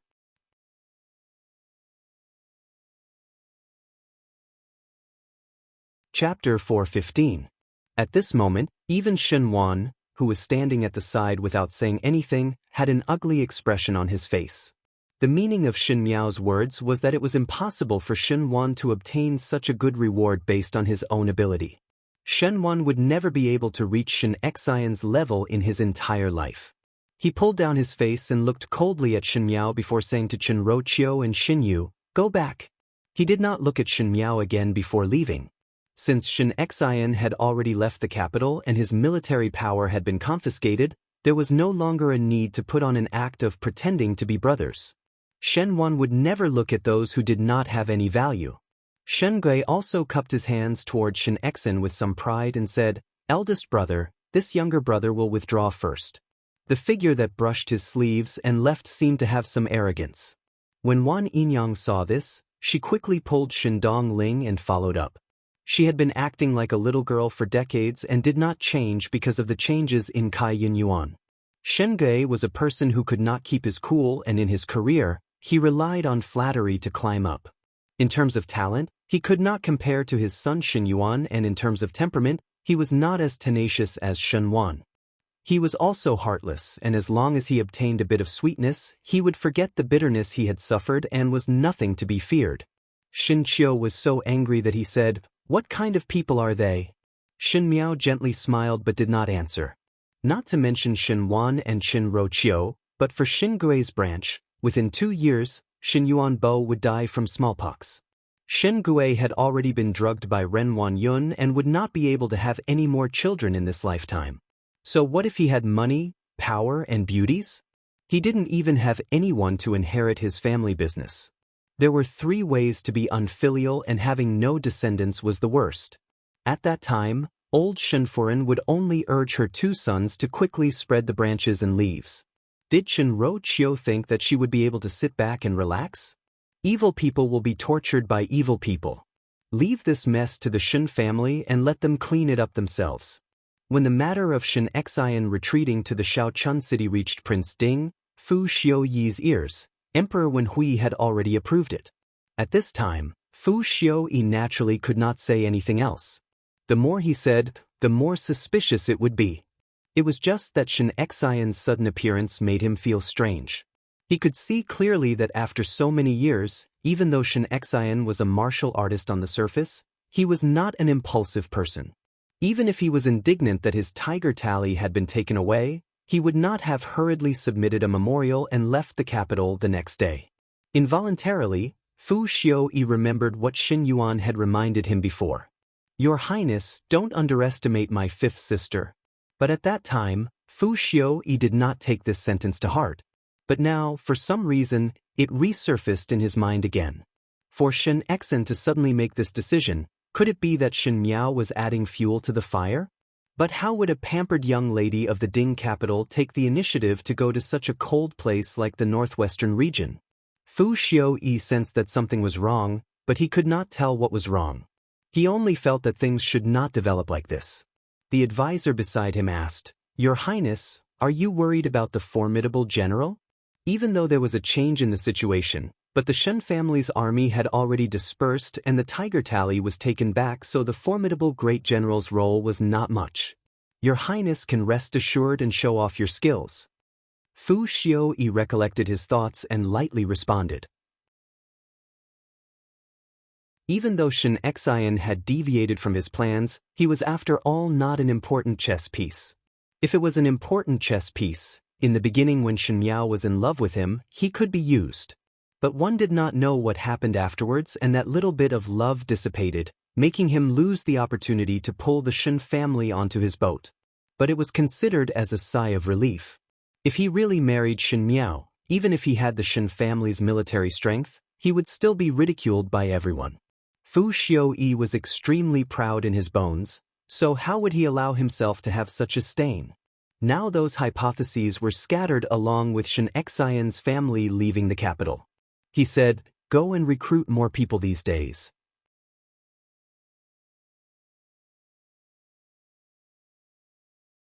Chapter 416. The advisor was stunned for a moment before cupping his hands in acknowledgement. Fu Xiuyi shifted his gaze. Since the game had already begun, the day of conquering the world was just around the corner. It was imperative to recruit more talents in the shortest time possible. Shen Xian left the capital early the next morning. When he left the capital, it was early in the morning and the sky was not even bright. Shen Xian had sneaked away. One reason was that he did not want to make things difficult for those colleagues that he had good relations with. If they were to send him off, it would be equivalent to going against Emperor Wen Hui. The heart of an emperor was temperamental. It would not be good if he vented his anger because of this. Secondly, the Shaochun city was thousands of mountains and rivers away from the Ding capital, thus the earlier one traveled, the earlier one would arrive. However, even if they galloped at full speed, it would still take them more than half a year to arrive. Even though Shen Xian was taken in by the Shen family's army and only the frontline people were left, he still had a group of confidants in private. In addition to Shen Qiu's subordinates, Mo Qing and Qi, he was not afraid of encountering any danger. Their journey had been pretty good. Luo Shui-yen and Shen Xian were initially worried that Shen Miao's body would not be able to withstand such a long journey and feared that she would feel uncomfortable in the middle of the journey. Who knew that Shen Miao did not even utter a single word of tiredness. Even Shen Xian kept on praising, "Jiao Jiao is indeed my daughter." Which female family in the Ding capital would have such tenacity? Luo Shui-yen rolled her eyes at him but felt even more guilty towards Shen Miao. She was a pampered girl, but she had to follow them and suffer hardships. Jingzhe was holding on to the curtain of the carriage. Because it was her first time traveling far, she was somewhat surprised. One moment she pointed at the birds in the sky, the next moment she pointed at the hares in the forest and screamed. Seeing Shen Miao's calm look, she asked curiously, "Why does young lady not find it fresh? These things can't be found in the city." With that said, Guyu also knocked on Shen Miao's face and probed, "Young lady, look at it and there is not a bit of nostalgia." Luo Shui-yen, who was sitting in the carriage, was stunned. To leave the hometown that one had lived in for more than 10 years and go to a place that one had never heard of. The Shaochun city was definitely not as prosperous as the Ding capital, and one was unfamiliar with the people and the place. Any young lady would at this time show their attachment and reluctance to leave their hometown. However, Shen Miao was very calm from the beginning to the end. Sometimes she even looked a little lively. Brisk? What was there to be happy about leaving one's home? Feeling Luo Shui-yan's gaze, Shen Miao was slightly surprised for a moment before smiling. Looking at the scenery outside the carriage, she said, "Father, mother and eldest brother are by my side, what is there to miss? Even if one were to stay in the Ding capital, one would not have any relatives and it would not be considered as a home?" Hearing this, Luo Shui-yan's heart ached. Thinking that she had seen the ugly faces of the Shen family when she came back this time. For so many years, she had thrown Shen Miao into that family and thought that she was living well, but now it seemed like a big joke. Shen Miao most likely did not treat those people as family, otherwise she would not have said such words. Thinking of this, Luo Shui-yen pulled Shen Miao into her embrace and said guiltily, "Correct.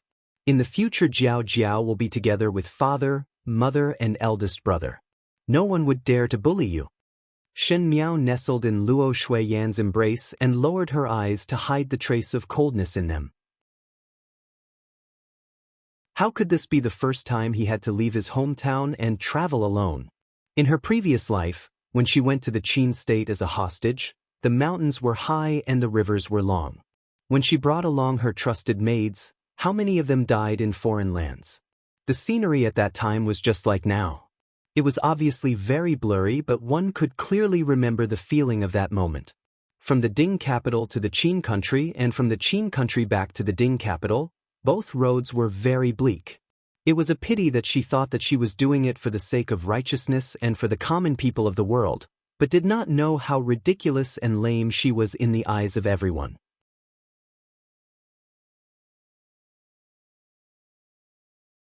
Chapter 417. Now she did not leave alone, and when she returns, she would not be alone. The mountain road was long and unknowingly the sky had turned dark. Because it was a mountain road, there were no inns on the mountain and one could only lodge at a farmer's house.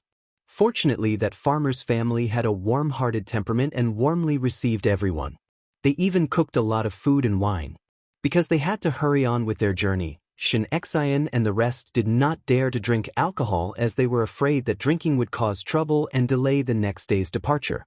It was Shen Miao who did not know if it was because her mood was good or because the plum blossom wine that the farmer's family brewed was sweet and intoxicating that after drinking a few cups, her cheeks turned into a peach color. Why did Jiao Jiao drink so much? Luo Shui-yen initially did not notice, but when she saw it clearly, she could not help but turn pale with fright. Seeing Shen Miao's hand supporting her cheek with a drowsy look, she quickly reached out to check her head. Most likely older sister does not know the power of this wine. The female owner of the farmer's family smiled. The plum blossom wine that we brew ourselves has a sweet taste, but the aftereffect is strong. Our family's girl often drinks too much and would be drunk. But one would be fine after a sleep and would not feel dizzy the next day. For need not worry. Luo Shui-yen then felt relieved. Shen Qiu looked at Shen Miao's somewhat drunk look and felt it was funny, did not think that younger sister would also get drunk one day. Really interesting. When Shen Qiu returned this time, he saw a calm and gentle Shen Miao. She was so mature that Shen Qiu would sometimes have the illusion that Shen Miao was the older sister. Sometimes he would miss the Shen Miao of the past. Even though she was willful and impolite, she still had the temperament that a young lady should have. Now looking at her appearance, it made Shen Qiu recall the Shen Miao of the past and unknowingly felt some familiarity. Brat. Shen Xen kicked Shen Qiu. Your younger sister is already drunk to this extent and you still make trouble. Shen Qiu quickly stuck out his tongue and pretended to be afraid as he begged for mercy. The whole family, including the farmer's family, were all lively and happy. Where was the disappointment and helplessness of leaving one's hometown? Shen Miao's hands supported her chin as she squinted at the scene in front. Even though this plum blossom wine was intoxicating, she was still somewhat sober. He was indeed very happy today. Everything went according to the plan. In fact, other than letting Shen Xian stay away from the whirlpool of the Ding capital, it was also because there would be a smallpox outbreak in the Ding capital in a year's time. Even though nothing happened in the previous lifetime, she was not willing to let her family take any risks at all. Staying away from the Ding capital meant staying away from danger.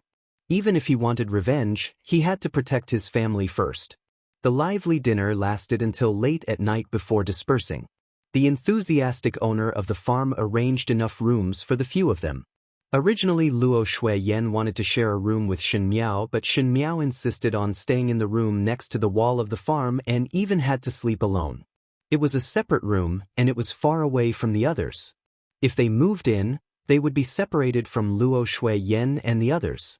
Shen Xian initially felt that it was not good and if there was danger, he feared that he would not be able to rush over to rescue, but he did not know what was wrong with Shen Miao that she insisted on staying in that room even though she was drunk. When the mistress of the farmer's family saw this, she smiled and said, "Sister, you probably want to see the flowers outside the wall. The flowers are very beautiful under the snow and all young ladies like it. For need not worry. Even though our place is small, there are no bandits or robbers. If you are worried about sister, it is all right to set up a tent outside and find a few more guards." Only then did everyone realize that when they opened the window of the house against the courtyard wall, they could see a large snow-white garden. There were still winter plum blossoms in the garden that had yet to wither. Under the clear moonlight, the shadows of the blossoms swayed on the snowy ground. It was a very beautiful scene. Shen Qiu was angry and funny at the same time and pinched Shen Miao's nose. "Delicate bag. No wonder you are called Jiao Jiao. You are drunk and still looking forward to a place with good scenery."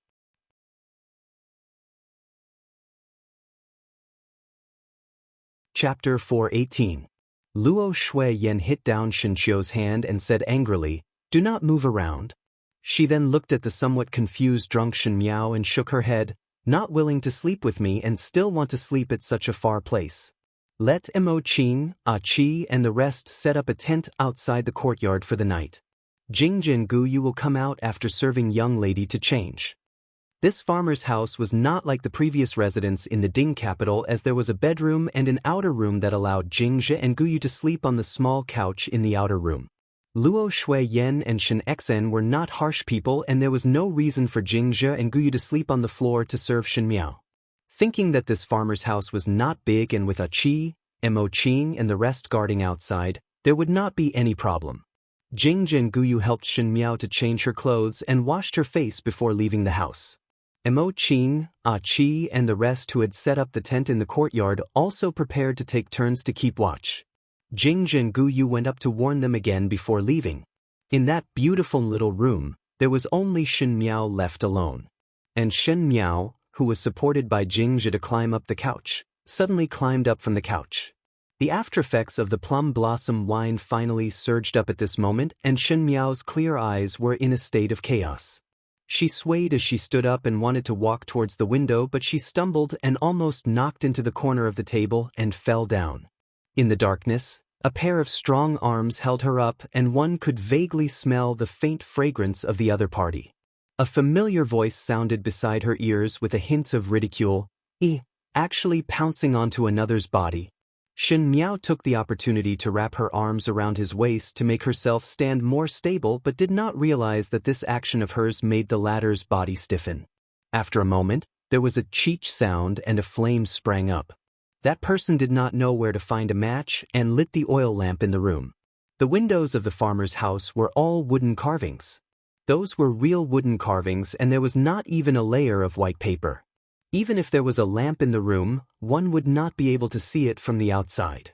Thus, the few people in the courtyard did not notice any abnormalities in the room. Under the blurry light, he was able to see the man's facial features clearly. Snow-white fox fur coat, dark red embroidered clothes, red lips, white teeth, a pair of black eyes like peach blossom. The embroidered clothes in the night had a graceful bearing. If it was not Xie Jingxing, who else could it be? Shin Miao was surprised for a moment and said, "Xie Jingxing?"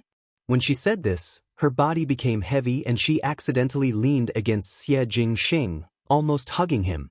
Xie Jingxing frowned. "Such a strong smell of alcohol, how much did you drink?"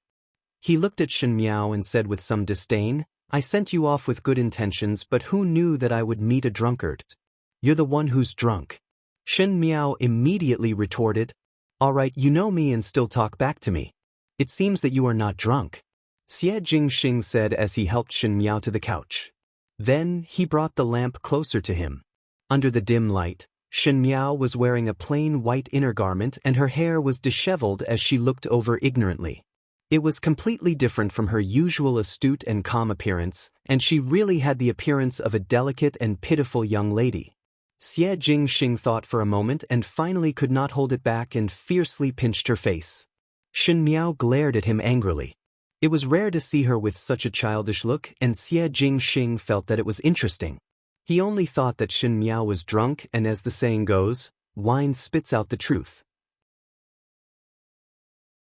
Perhaps he would be able to ask something. "Who am I?" Xie Jingxing. Shin Miao quickly answered. "Know what kind of person Xie Jingxing is?" Shin Miao stared at him and slowly frowned but did not speak. Xie Jingxing felt that she was looking at him strangely and thought that this girl was cursing him in her heart. Who knew that Shin Miao suddenly smiled and said, "A wonderful and stunning character."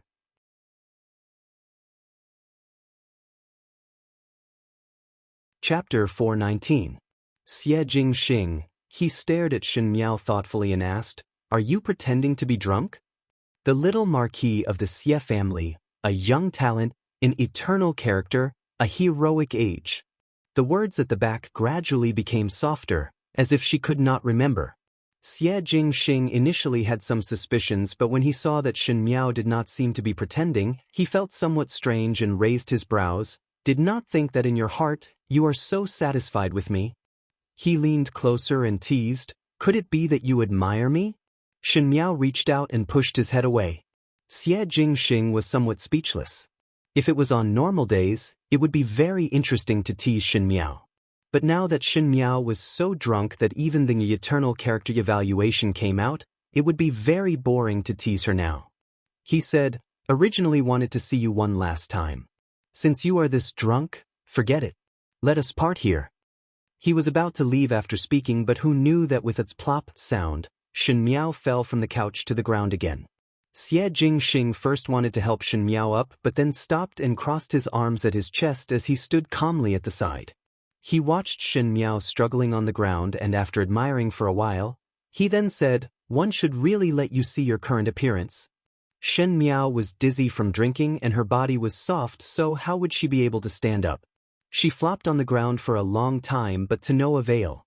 Xie Jingxing finally could not stand it anymore and mercifully helped her up before sitting on the couch. He then heard Shin Miao saying, "Li Gonggong, Ben Gong want to see the fireworks?" In the quiet night, Shin Miao's words were exceptionally clear. "Li Gonggong, Ben Gong want to see the fireworks." The charcoal fire in the room seemed to have solidified. Xie Jingxing's originally curled lips slowly lowered down and his pair of peach blossom eyes were no longer filled with a romantic smile. He slightly squatted down and his line of sight was at the same level as Shin Miao, who was sitting on the couch. It was a gentle action, but his eyes gradually turned cold. He said, "What did you say?" Shen Miao opened her eyes and looked at him. Under the warm light, her eyes became clearer, and in those clear eyes, there was a hint of drunkenness, which made the young and inexperienced young lady suddenly have a few more womanly charm. She delicately and haughtily stretched out a hand, as if to place it on the hand of a palace servant. She ordered, "Eunuchly, I want to see the fireworks. Go and call the crown prince and princess over." "Crown prince? Princess?" Xie Jingxing stared at Shen Miao in front of him. When he smiled, he was as moving as the spring flowers and autumn moon. When he didn't smile, he was as dangerous as a silent abyss. Anyone who looked at him would feel like they were being mocked. He looked at Shen Miao, and as he looked, he suddenly chuckled.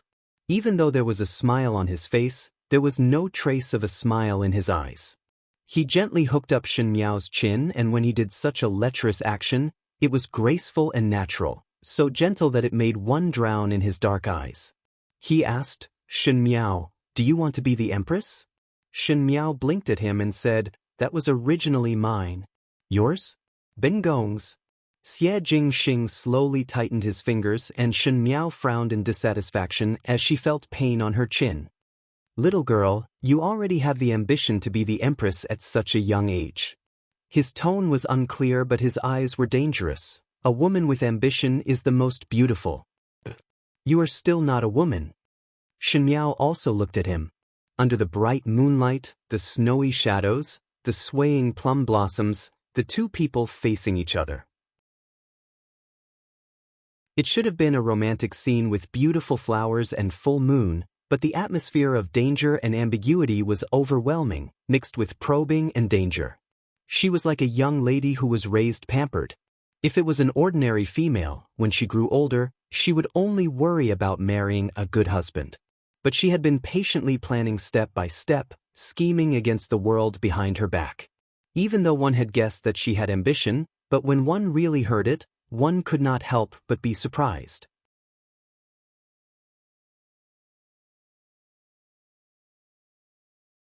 Chapter 420. That little girl was covered in thorns. From an idiot to a chess player, from the eye-catching daughter of a general's wife to a noble daughter who had lost her power, it seemed that she had never changed. It was this docile yet ferocious gaze that was filled with nobility and pride. She was born with the bearing of someone who had been in a high position for many years.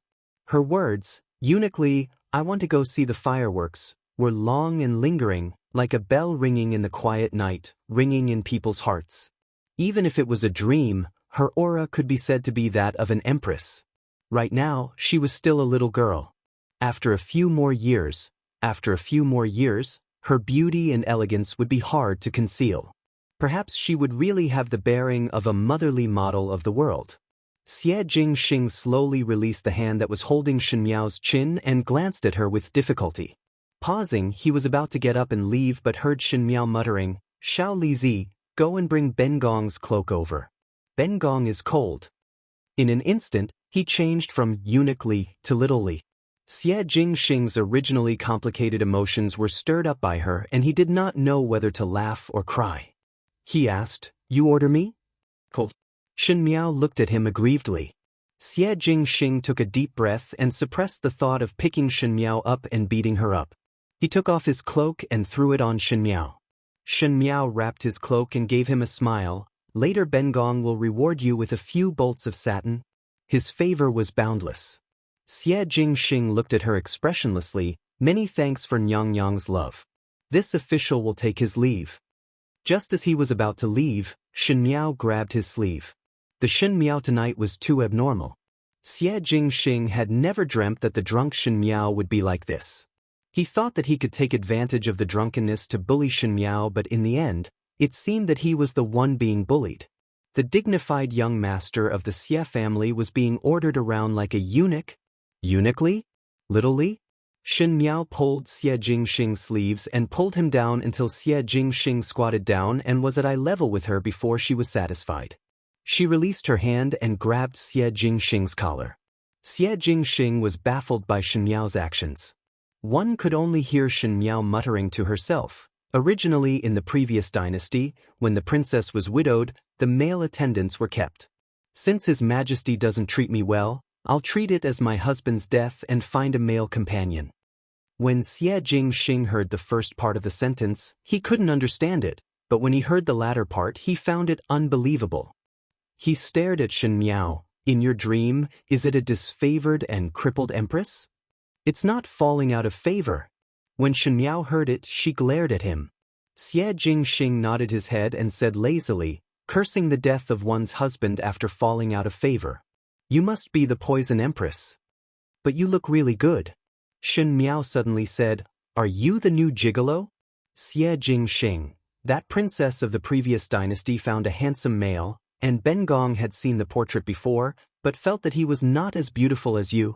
Shen Miao said, if you follow Ben Gong will ensure that you will not have to worry about food and clothing in the lower half of your life.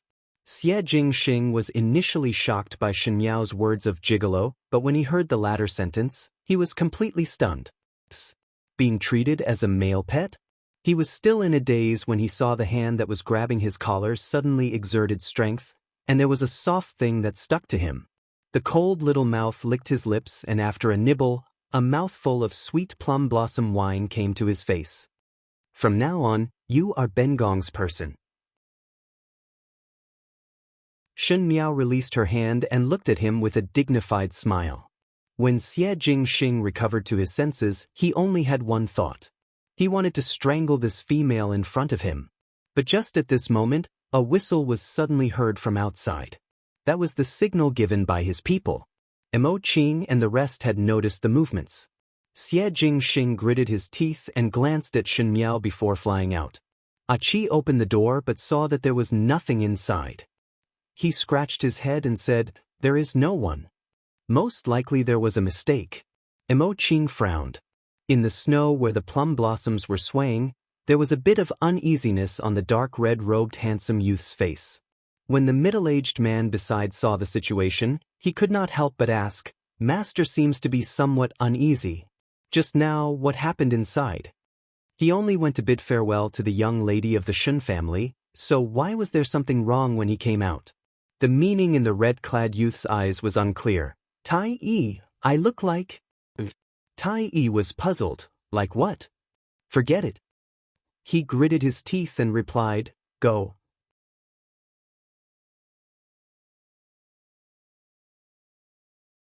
Chapter 421.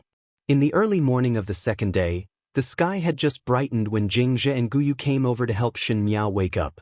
When they entered the room, they saw Shen Miao sleeping on the couch and the blanket was missing and her body was covered with a fox fur coat. Both of them suddenly turned pale with fright. Yesterday when she left, she did not leave behind any fox fur coat, so where did this fur coat come from? Jingzhe woke Shen Miao up, and after Shen Miao woke up, she was also at a loss when she saw the fox fur coat. Even though the after-effect of the plum blossom wine was strong, it was like what the female owner of the household said, one would not feel dizzy the next day. It was true that one's head was not dizzy, but one was unable to remember anything that happened last night. She did not even know why she wanted to stay in this room alone. Guyu took that snow-white fox fur coat and said, young lady, where did this fox fur coat come from? Shen Miao took the fox fur coat and shook her head. Young lady's clothes boxes are all here. Could it be that young lady was drunk and dug it out from the boxes? Jingzhe asked tentatively, but why is it that it is the first time seeing this fox fur coat? They did not think in any other direction. After all, Shen Miao was perfectly fine staying here and there were guards guarding outside last night, so nothing had happened.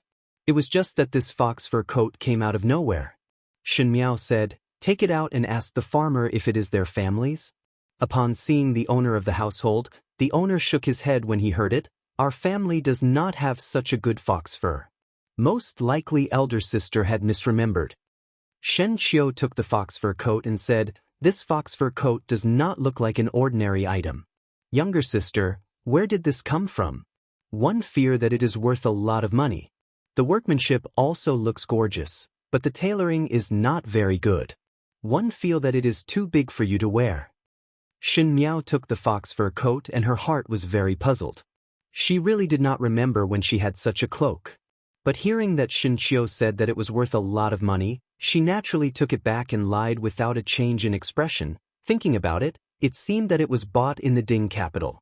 Jingzhe was thinking hard about when did Shin Miao bought the cloak, and when she heard her say that, she did not bother to ponder and immediately said yes before keeping the cloak into the box. Shin Miao shook her head. No matter where did the cloak came from, but in this trip to the Shaochun city, one feared that there would be a lot of places that needed money. Now that Shin Xen was not like the past, if there was a day where he was stretched to make ends meet, he could still exchange this cloak for a lot of money to spend. Thinking of this, those messy conjectures became dispensable. Time always passed very quickly. The different state of mind determined the different scenery one would see. Even though the Shaochun city was far away and the road was filled with high mountains and meandering rivers, it was bumpy and muddy. Even though they were travel-worn, Shin Miao did not say that she was tired. Those soldiers in the front of the Shin family's army who were regarded as burdens, followed Shin Xian's remaining trusted aides, and because of the hardships they shared along the way, they became closer to everyone. Leaving the capital in the second month of spring, at the beginning of August, she finally arrived at the Shaochun city. The Shaochun city was located at the border of Mingqi and was a very small city. If one were to talk about the highest official in the city, it would be the garrison general Luo Sui, Grand General Luo. All along, Luo Sui had been protecting the people of the Shaochun city to live and work in peace and contentment, but because it was too far away from the Ding capital, everyone was well aware that this kind of job was not a good one. In addition, after so many years, the Luo family's army was almost scattered, and the Luo family only had some prestige in the Shaochun city. When the guards at the city gates saw Luo Shuiyan taking out the Luo family's identity token, they were suddenly in awe and sent someone to pass the news to the Luo family. The Shaochun city was only such a big place, and when the Shen family brought a group of people into the city, it was immediately noticed by the surrounding commoners.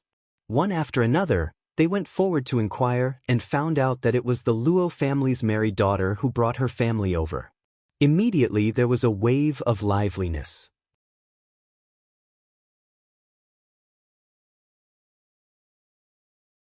Chapter 422. Jingzhe quietly lifted the curtain of the carriage and looked at the outerwear before saying to Shin Miao, "Young lady, this is the Shaochun city." Shin Miao glanced outside. The Shaochun city was not as unbearable as what the noble females in the Ding capital said. Even though it was a small place at the borders, it looked lively. It was just that the sandstorm was a little strong. Because of the sandstorm, the women's skin was slightly darker, and they were not as delicate as the women in the capital. Perhaps it was because of the open culture of the people, they were all lively and quick-witted. Some of them even looked a little mischievous, making people feel that they were full of vitality. There were peddlers and stalls along the streets, so there was no shortage of goods. The more Jingzhe looked, the happier she became, and the original apprehension was swept away. "Young lady, the Shaochun city and the Ding capital are not much different. Does Jiao Jiao like it here?" Luo Shuiyan asked uneasily. What she was most afraid of was that Shin Miao would not be used to living here. Luo Shuiyan grew up in the Shaochun city, so of course there was no problem. Shen Qiu and Shin Xen were military generals who had been on the battlefield and would not say anything more. She was just a spoiled daughter that she needed to worry about. Shin Miao smiled. "It's good here." Only then did Luo Shuiyan feel relieved. She smiled and said, "Let's go to your maternal grandfather's house. You haven't seen your grandfather since you became a governor. You have 2 uncles, 3 older brothers, and 1 older sister. They're all good people. I'm sure they'll like you very much when you get there." Luo Furen died early and Luo Sui had been a widower for so many years. The Luo family had 3 siblings, and Luo Shuiyan was the youngest.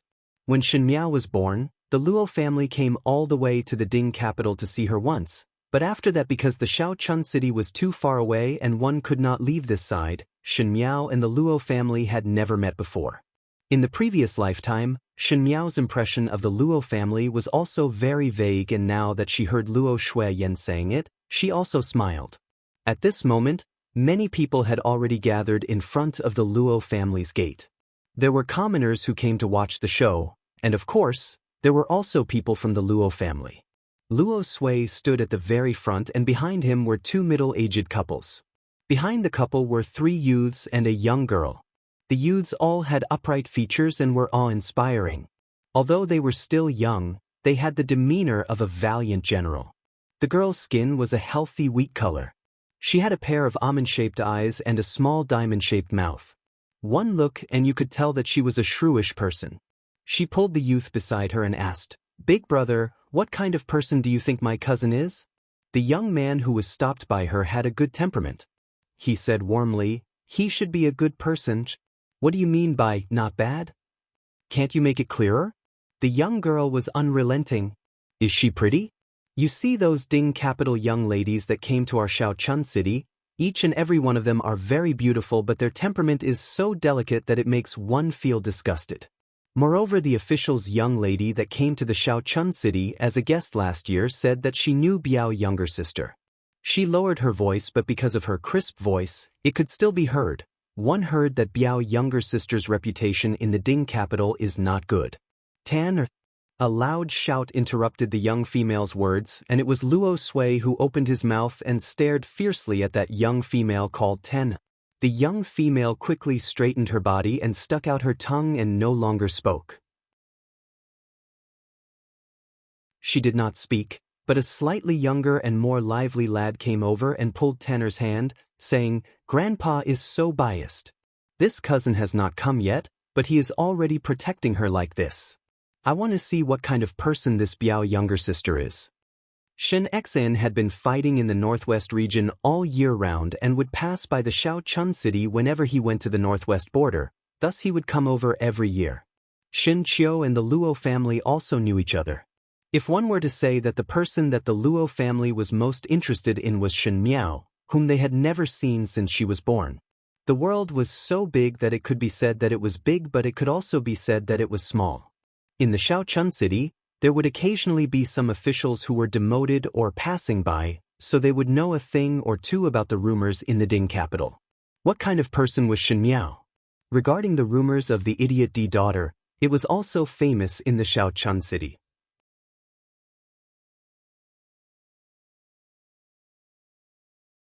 Chapter 423. Hearing of one's reputation was not as good as seeing. Today one could finally see it. There were so many commoners surrounding outside, and speaking of which, the majority of them wanted to see what Shen Miao looked like. Just as this young female and that youth were whispering, a line of horse carriages slowly came over, and the ones riding at the front were Shen Xan and Shen Qiu. Behind them was a group of soldiers. "Father!" Shen Xan got off the horse, and Shen Qiu quickly followed up and ran to Luo Sui with a smile. "Waizu?" Luo Sui's gaze swept across the father and son pair before landing on the horse carriage. After all, it was not nice to see too much, as Luo Sui wanted to see his own granddaughter the most.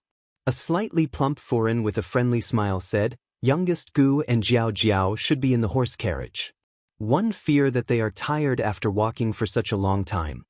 Just as the words were spoken, one saw the curtain of the horse carriage being lifted, and Jingzhe and Guyu helped Luo Shui Yen down.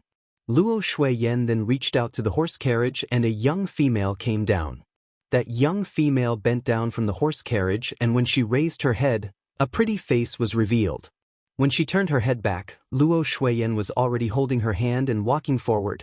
"Jiao Jiao, let us go home." The young female called Tenor opened her mouth but did not speak. The Shaochun city was windy and dry, thus the young females had dark skin, and it was rare to see fair skin, not to mention such a white and juicy young female. That young female's brows were very delicate, and because of her snow-white skin, it was even more picturesque. Black eyebrows, black eyes, a small nose, and rosy lips. However, the most surprising thing was her temperament. She was held by Luo Shui Yen and looked like a very delicate young female, but under Luo Shui Yan's valiant and heroic bearing, she did not seem as weak as the iris flower. Instead, she looked more dignified and noble, as if she was the leader. The surrounding commoners and the Luo family were somewhat dumbfounded.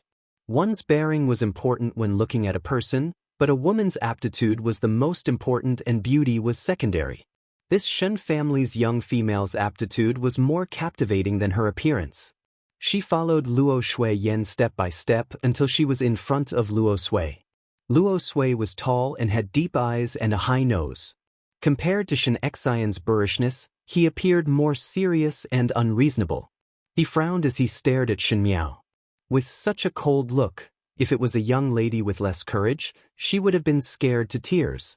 Moreover, Shen Miao looked like a delicate and noble young lady from the Ding capital, so everyone thought that she would be scared out of her wits. Tanner and the young man beside her raised the corners of their mouths to watch the show. Shen Miao raised her head and looked at Luo Sui. Her brows relaxed and her body was soft. Apparently she was not nervous because of Luo Sui's reaction. Her eyes were calm and she even smiled slightly. That kind of attitude of a superior towards a subordinate actually made Luo Sui stunned for a moment. The attitude of the superior towards the inferior? The Luo family in the Shaochun city was in existence like the Lord of the Earth City, so how could there be someone in a higher position? After Luo Sui was stunned for a moment, he suddenly laughed out loud. When she smiled, the nervous people around her were all shocked. Luo Sui patted Shen Miao's head and shouted energetically, "Girl, why did not call me?" "Grandfather," Shen Miao answered meekly. Luo Shui Yen heaved a sigh of relief. Luo Sui and Shen Xian were different. Shen Xian pampered Shen Miao to the heavens, but Luo Sui was a strict father since young. Even she herself had some fear of Luo Sui when she was young. Now that Luo Sui was older, he was not as dignified as before, but the habit of scaring young ladies had not changed. She was afraid that Shen Miao would be scared, but fortunately Shen Miao's reaction was not that big. Faintly, Luo Shui Yan's heart was somewhat proud. Shen Miao's attitude made Luo Shui Yan sigh of relief, but at the same time, it made the surrounding people somewhat surprised. The young ladies from the Ding capital did not seem to only know how to cry and live extravagantly, and seemed to have some courage. Tanner was unconvinced as he whispered to the young youth, "Must be pretending not to be afraid."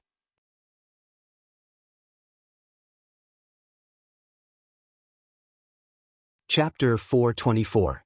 The oldest youth with the best temperament looked at Shen Miao thoughtfully and did not speak. Luo Shui Yen then pulled Shen Miao forward to introduce her. Other than Luo Sui, the Luo family had two other sons and they were Shen Miao's two Jiujiu, Luo Lianing and Luo Liantai. Luo Lianing's wife was Madame Yu, a gentle and honest woman. He gave birth to two sons, Luo Ling and Luo Sa. Shen Miao's second Jiu Shu Luo Liantai's wife was Madame Ma. Her maiden family did business and was shrewd, giving birth to a pair of siblings. The elder sister was called Luo Tan, and the younger brother was called Luo Qian. Luo Ling was Shen Miao's eldest Biao older brother. This Biao older brother was 18 this year and had a gentle and honest temperament, exactly the same as Madame Yu. When he saw him, he would greet him gently and politely and was a very considerate person. And second Biao older brother, Luo Sa, was 17 years old and also Luo Ling's younger twin brother. He looked at Shen Miao and snorted coldly before ridiculing, "Young lady of the Ding capital, can she withstand the sandstorms of the Shaochun city?" He was kicked by Luo Lianing. That Luo Tan was 16 this year and had some suspicions towards Shen Miao. Her attitude was not warm and was more curious. Luo Tan's younger brother was the same age as Shen Miao and kept sizing Shen Miao up. He had a round face and was somewhat picky. After greeting the Luo family circle of people and recognizing them, Luo Sui let Luo Shui Yen bring them to the residence first. The Luo residence was a place where a large family lived together, and they all lived in harmony and love. The Shen family was settled in the courtyard that Luo Shui Yen had before she was married, so they could stay there. When the servants went to tidy up the room, everyone talked in the hall. After the initial excitement, it was time to get down to business. The Luo family and the Shen family were different. When the Shen family was in the Ding capital, because Shen Gui and Shen Wan took the path of civil officials and was different from Shen Xian, naturally there would not be any discussions in court. In addition, they weren't blood relatives to begin with, and there was a layer of separation between them, so these private matters were even less likely to be brought up. The Luo family was different as they were all one family. Not only Luo Lianing and Luo Liantai could listen, Luo Ling and the other juniors could also listen and even the females could listen. After Shen Xian's family came, they naturally wanted to listen to it. Yen, what plans do you have for the future after returning to the Shaochun city? Luo Sui asked. Shen Xian had previously written a letter to inform about the matter of his tiger tally being taken away and retreating to the Shaochun city. It was just that they were too far away at that time to discuss it. Now that they were right in front of him, he had to ask about it. Luo Shuiyan smiled and said, "Why does father ask like this? Since one came to the Shaochun city, naturally one should live well here." Regarding the matter of reviving the Luo family's army, Luo Shuiyan and Shen Xian still did not know how to tell Luo Sui. With Luo Sui's inflexible character, he would need some grinding. Third younger sister. It was Luo Lianying who opened his mouth. He glanced at Shen Xian and hesitated for a moment before asking, but the Shen family army was taken in just like that. Is there really no turning back? They were generals, so they understood the significance of an army to a general. Shen Xian had been on the battlefield for so many years, and it was not easy for him to suddenly be an idle, ordinary person. If it was them, they would also be indignant. Shen Xian cupped his hands and said, "Eldest brother, rather than complaining, it is better to let nature take its course. The Shaochun city is also very good. I also want to spend some time at the place where Shuiyan lived." Hearing that, Luo Sui looked at Shen Xian a few more times and the serious expression on his face eased up a little. "It is rare that you have changed your temperament." Everyone was clear about Shen Xian's fiery and straightforward temperament, so for him to say such peaceful words was indeed out of everyone's expectations. Shen Miao looked at the Luo family's different expressions and suddenly asked, "Grandfather, one heard that there are 2 Jew at the Shaochun city's border."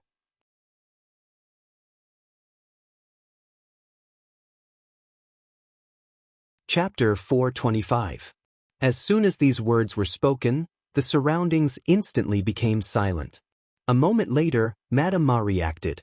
She was a straightforward person and said with a smile, "Jiao Jiao, don't be afraid. Those Turks are outside the city and don't dare to come in. Even if they come in, our Luo family soldiers can chase them away. They've been safe and sound for so many years. There's nothing to fear." Shen Qiu also thought that Shen Miao was afraid and softly comforted. Jianyang said correctly. Jiao Jiao need not be afraid. Shen Miao's eyes drooped down. The Shaochun city was a small place at the borderlands, and in the borderlands, there would always be nomads invading. The Turks in the east were one such group. These Turks were physically strong and had capable horses, making them extremely fierce in battle. If they were to fight with real swords and spears, Ming Qi's side would be at a disadvantage. But because the Shaochun city was easy to defend and hard to attack, coupled with the Luo family's prestige, these 2 Jew dared not advance and only dared to harass at the borders. Every year from August to October, the grasslands where the 2 Jew lived would be dry, and the 2 Jew would come to the Shaochun city to snatch things. All he had to do was chase these small fights away. The commoners were used to this, so they didn't take it to heart. But Shen Miao remembered that in this year, a major event happened in the Shaochun city. She nodded her head and nonchalantly said, "The Luo family army is as brave and fierce as father's Shen family army. In that case, if the 2 Jew were to attack the city, one fear that they would be able to resist." Luo Sui's expression stiffened, and Luo Lianying's and Luo Liantai's expression did not look good either and could be said to be somewhat embarrassed. When there was no opponent, the Luo family would not be able to cope with such a huge expenditure of troops and horses. Moreover, Emperor Wen Hui in the Ding capital simply did not care about the Shaochun city. Thus, after so many years, the Luo family's army was no different from dispersing. The officers and soldiers went home to farm or do business. The Luo family army that was left behind was just a bunch of loose traders. Other than going to the border every year to intimidate the Turks, he basically did nothing else. Comparing the Luo family's army with the Shen family's army was simply slapping the Luo family's face. Luo Sa immediately turned hostile and looked at Shen Miao with anger. "What do you mean?" Luo Ling quickly pulled him back and looked at Shen Miao warmly. "Second younger brother's words are too serious. Biao younger sister must not lower herself to second younger brother's level. Those from the Ding capital are indeed different." Luo Tan's mouth twitched. We've lived here for so many years without any problems, but cousin is always afraid of this and that. Don't worry, the Turks will not enter the city. It's already been so many years, Shen Miao gently smiled. What if one enters the city? Luo Tan did not expect that Shen Miao would refute and could not help but be surprised for a moment. Luo Sui, who was sitting on the high seat, did not speak. The Luo family's education of the younger generation was like this, to let them fight for themselves and discuss on their own. There were some things that one would only be able to find out more by exploring on their own. The elders just watched quietly from the side. Shen Miao's words just now had some meaning, but since Luo Sui did not speak, it was not good for Luo Lianying and the rest to speak, so they could only watch the younger generation speak. How can he enter the city? Luo Tan angrily retorted. Those Turks only want some rations and tools. Once the 10th month is over, the drought will be over and they will not dare to act recklessly. After entering the city, we still have to fight. How can it be that easy? Shen Miao's expression did not change as she lightly said, only food and tools for more than 10 years. Don't you feel that it is too easy to satisfy? Everyone was surprised for a moment. Luo Qian's age was similar to Shen Miao and he asked curiously, Biao youngest sister, what do you mean? If it was me, I would not be so satisfied. Shen Miao replied warmly, there are brave soldiers, strong horses and retreating grasslands. All of these, as compared to the scattered soldiers in the Shaochun city and the broken weapons, are much better. Why not fight for it? If one does not fight, it is because one is not familiar with the route to the Shaochun city. But after exploring for more than 10 years, for such a small city, even if one only comes once a year and only goes to one place every time, the map can be drawn out. She tilted her head and smiled. When two armies confront each other, one side is fully prepared but do not take action. Is it because of the rules that have been observed for so many years and must be abided by? Who said it?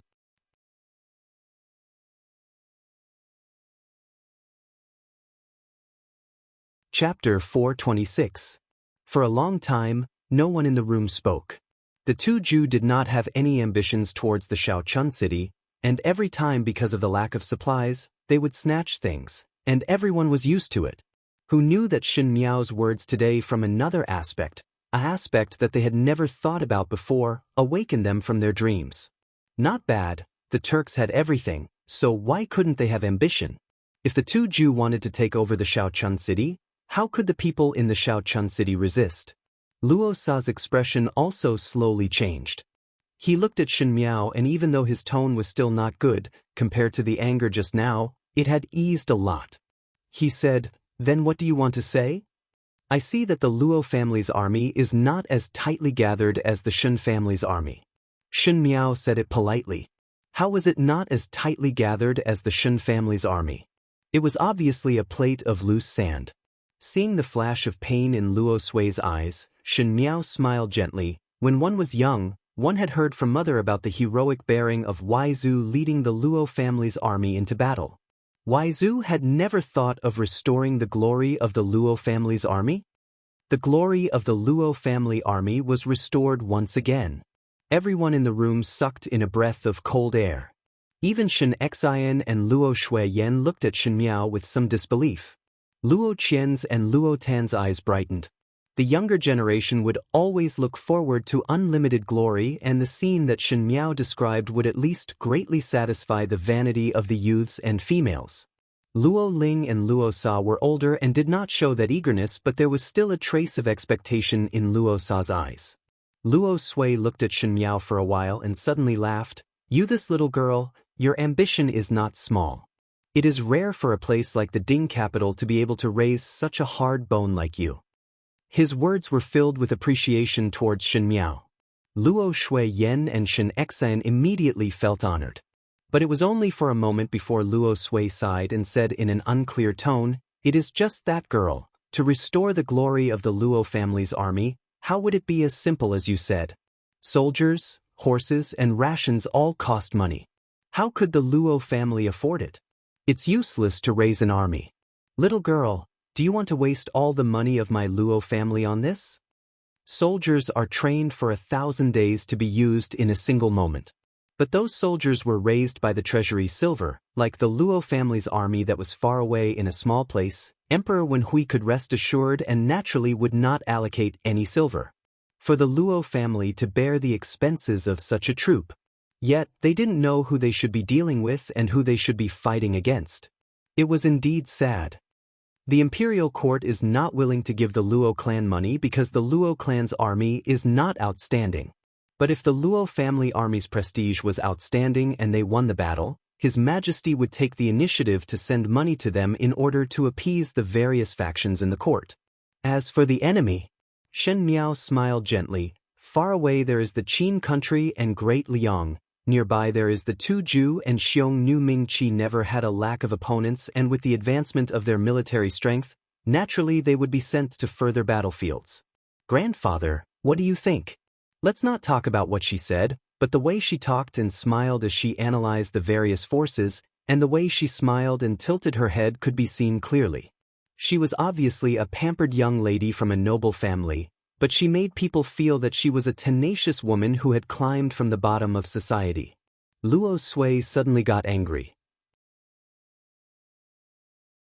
He suddenly stood up and flicked his sleeves before saying coldly, "There is no need to mention the matter of reorganizing the Luo family's army. I do not agree. Shui Yan, bring them down to rest.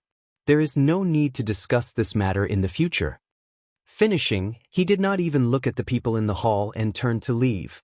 Luo Sui's anger was inexplicable and Luo Shuiyan was also very puzzled. Shen Qiu touched Shen Miao's head and firmly stood on Shen Miao's side. "Younger sister is good." Luo Sa swept a glance over and whispered to Luo Ling, "This Biao younger sister is not simple." Luo Ling smiled and said, "Perhaps." Luo Tan's lips twitched. What is so great about just talking glibly? Even grandfather was angered. Luo Qian shook his head and his eyes stared at Shen Miao, who was talking to Shen Qiu. Not only glibly talking, she also looks very pretty. Older sister is prettier than you. Luo Tan glared at him fiercely.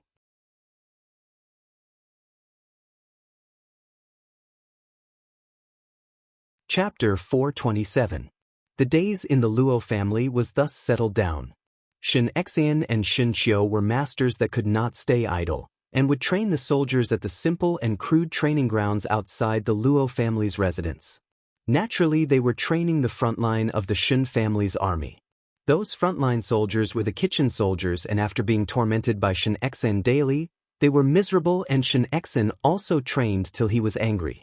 Luo Shuiyan was busy visiting friends and relatives. The Shaochun city was the place where she lived during her childhood and teenage years, and there were many close friends here. Every day she would bring Shen Miao out to visit her old friends, and inexplicably, Shen Miao got to know a bunch of Furins. Initially everyone served young Lady Jiao, who came from Ming Qi, cautiously, and the food she ate was the most elaborate, the silk thread was the most delicate, the snacks were made in different ways, and even the flowers and plants were trimmed more beautifully than before. In the past, those female officials who came to the Shaochun city from the Ding capital had some temper, and everyone was afraid that they would not be careful and not serve Shen Miao well. Who knew that after staying for a period of time, one would discover that the previous thoughts were superfluous. Shen Miao blended in very well in the Shaochun city, and did not receive any special treatment. There would occasionally be hail in the Shaochun city, and Shen Miao was only somewhat curious and not afraid. After a long time, the Luo family gradually put down their guard against this Biao young lady. Among the 4 juniors of the Luo family, Luo Ling and Luo Sa had started to take up positions in the guards, and were rarely seen. Luo Tan and Luo Qian spent more time at home, and when Shen Miao gave her a mirror, Luo Tan shook hands with Shen Miao.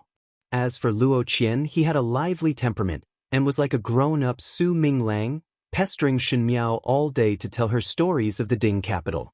Shen Miao did not need to think about Fu Xiuyi's matters in the Shaochun city, and her mind was much clearer. She treated Luo Qian as a younger brother. On this day, Luo Qian and Luo Tan came to Shen Miao's courtyard to look for her. The Shaochun city was not comparable to the Ding capital, and if one went to the Ding capital, one could still go shopping. The big and small shops would not be finished even after a few months, but the Shaochun city was small, and there was not much to shop after a few days. Shen Miao stayed in the residence and Luo Qian and Luo Tan felt bored, so they came over to talk to her. Luo Qian was eating the Jiangnan snacks that the kitchen made for Shen Miao as he said, "Yesterday I went to the drill grounds to watch older brother Qiu train the soldiers. Even though those soldiers were not good, older brother Qiu's martial arts were very high. And cousin Qiu's bodyguard Amo, I couldn't even last a few moves against him.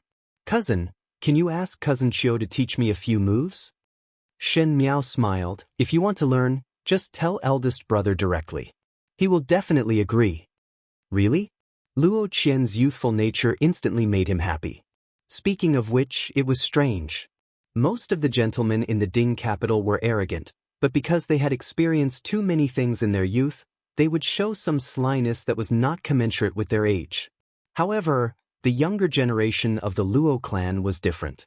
For example, Luo Qian was sincere and straightforward. He had the innocence of a young man, and it was easy for others to have a good impression of him.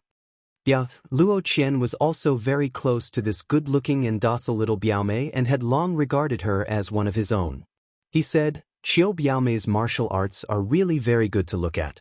Is he the number one person in the Ding capital?" No. It should be the number one person in Mingqi. Eldest brother and second brother's martial arts are the best among us but still lost to older brother Qiu's hands. Luo Tan, who had been flipping through the picture book, finally could not bear to listen anymore. She bit the tangerine in her mouth and rolled her eyes at Luo Qian. "Are you stupid? So ignorant and ill-informed. Not to mention the Luo family's people, not to mention that I am your older sister. Really shameful." Shen Miao was already used to Luo Tan and Luo Qian, these two siblings, bickering all day long. Sure enough, Luo Qian was not convinced when he heard it. "What do you know? How am I ignorant and ill-informed? You mean that older brother Qiu is not the number one?" You're tuning in to the Dreamy Chapters YouTube channel. We're so grateful for your support, and don't forget to subscribe to join us on this incredible journey through captivating stories. Your generosity through donations truly makes a world of difference, as it's the primary source of revenue that allows me to expand and enhance this channel for you. Thank you from the bottom of my heart for being a part of this adventure.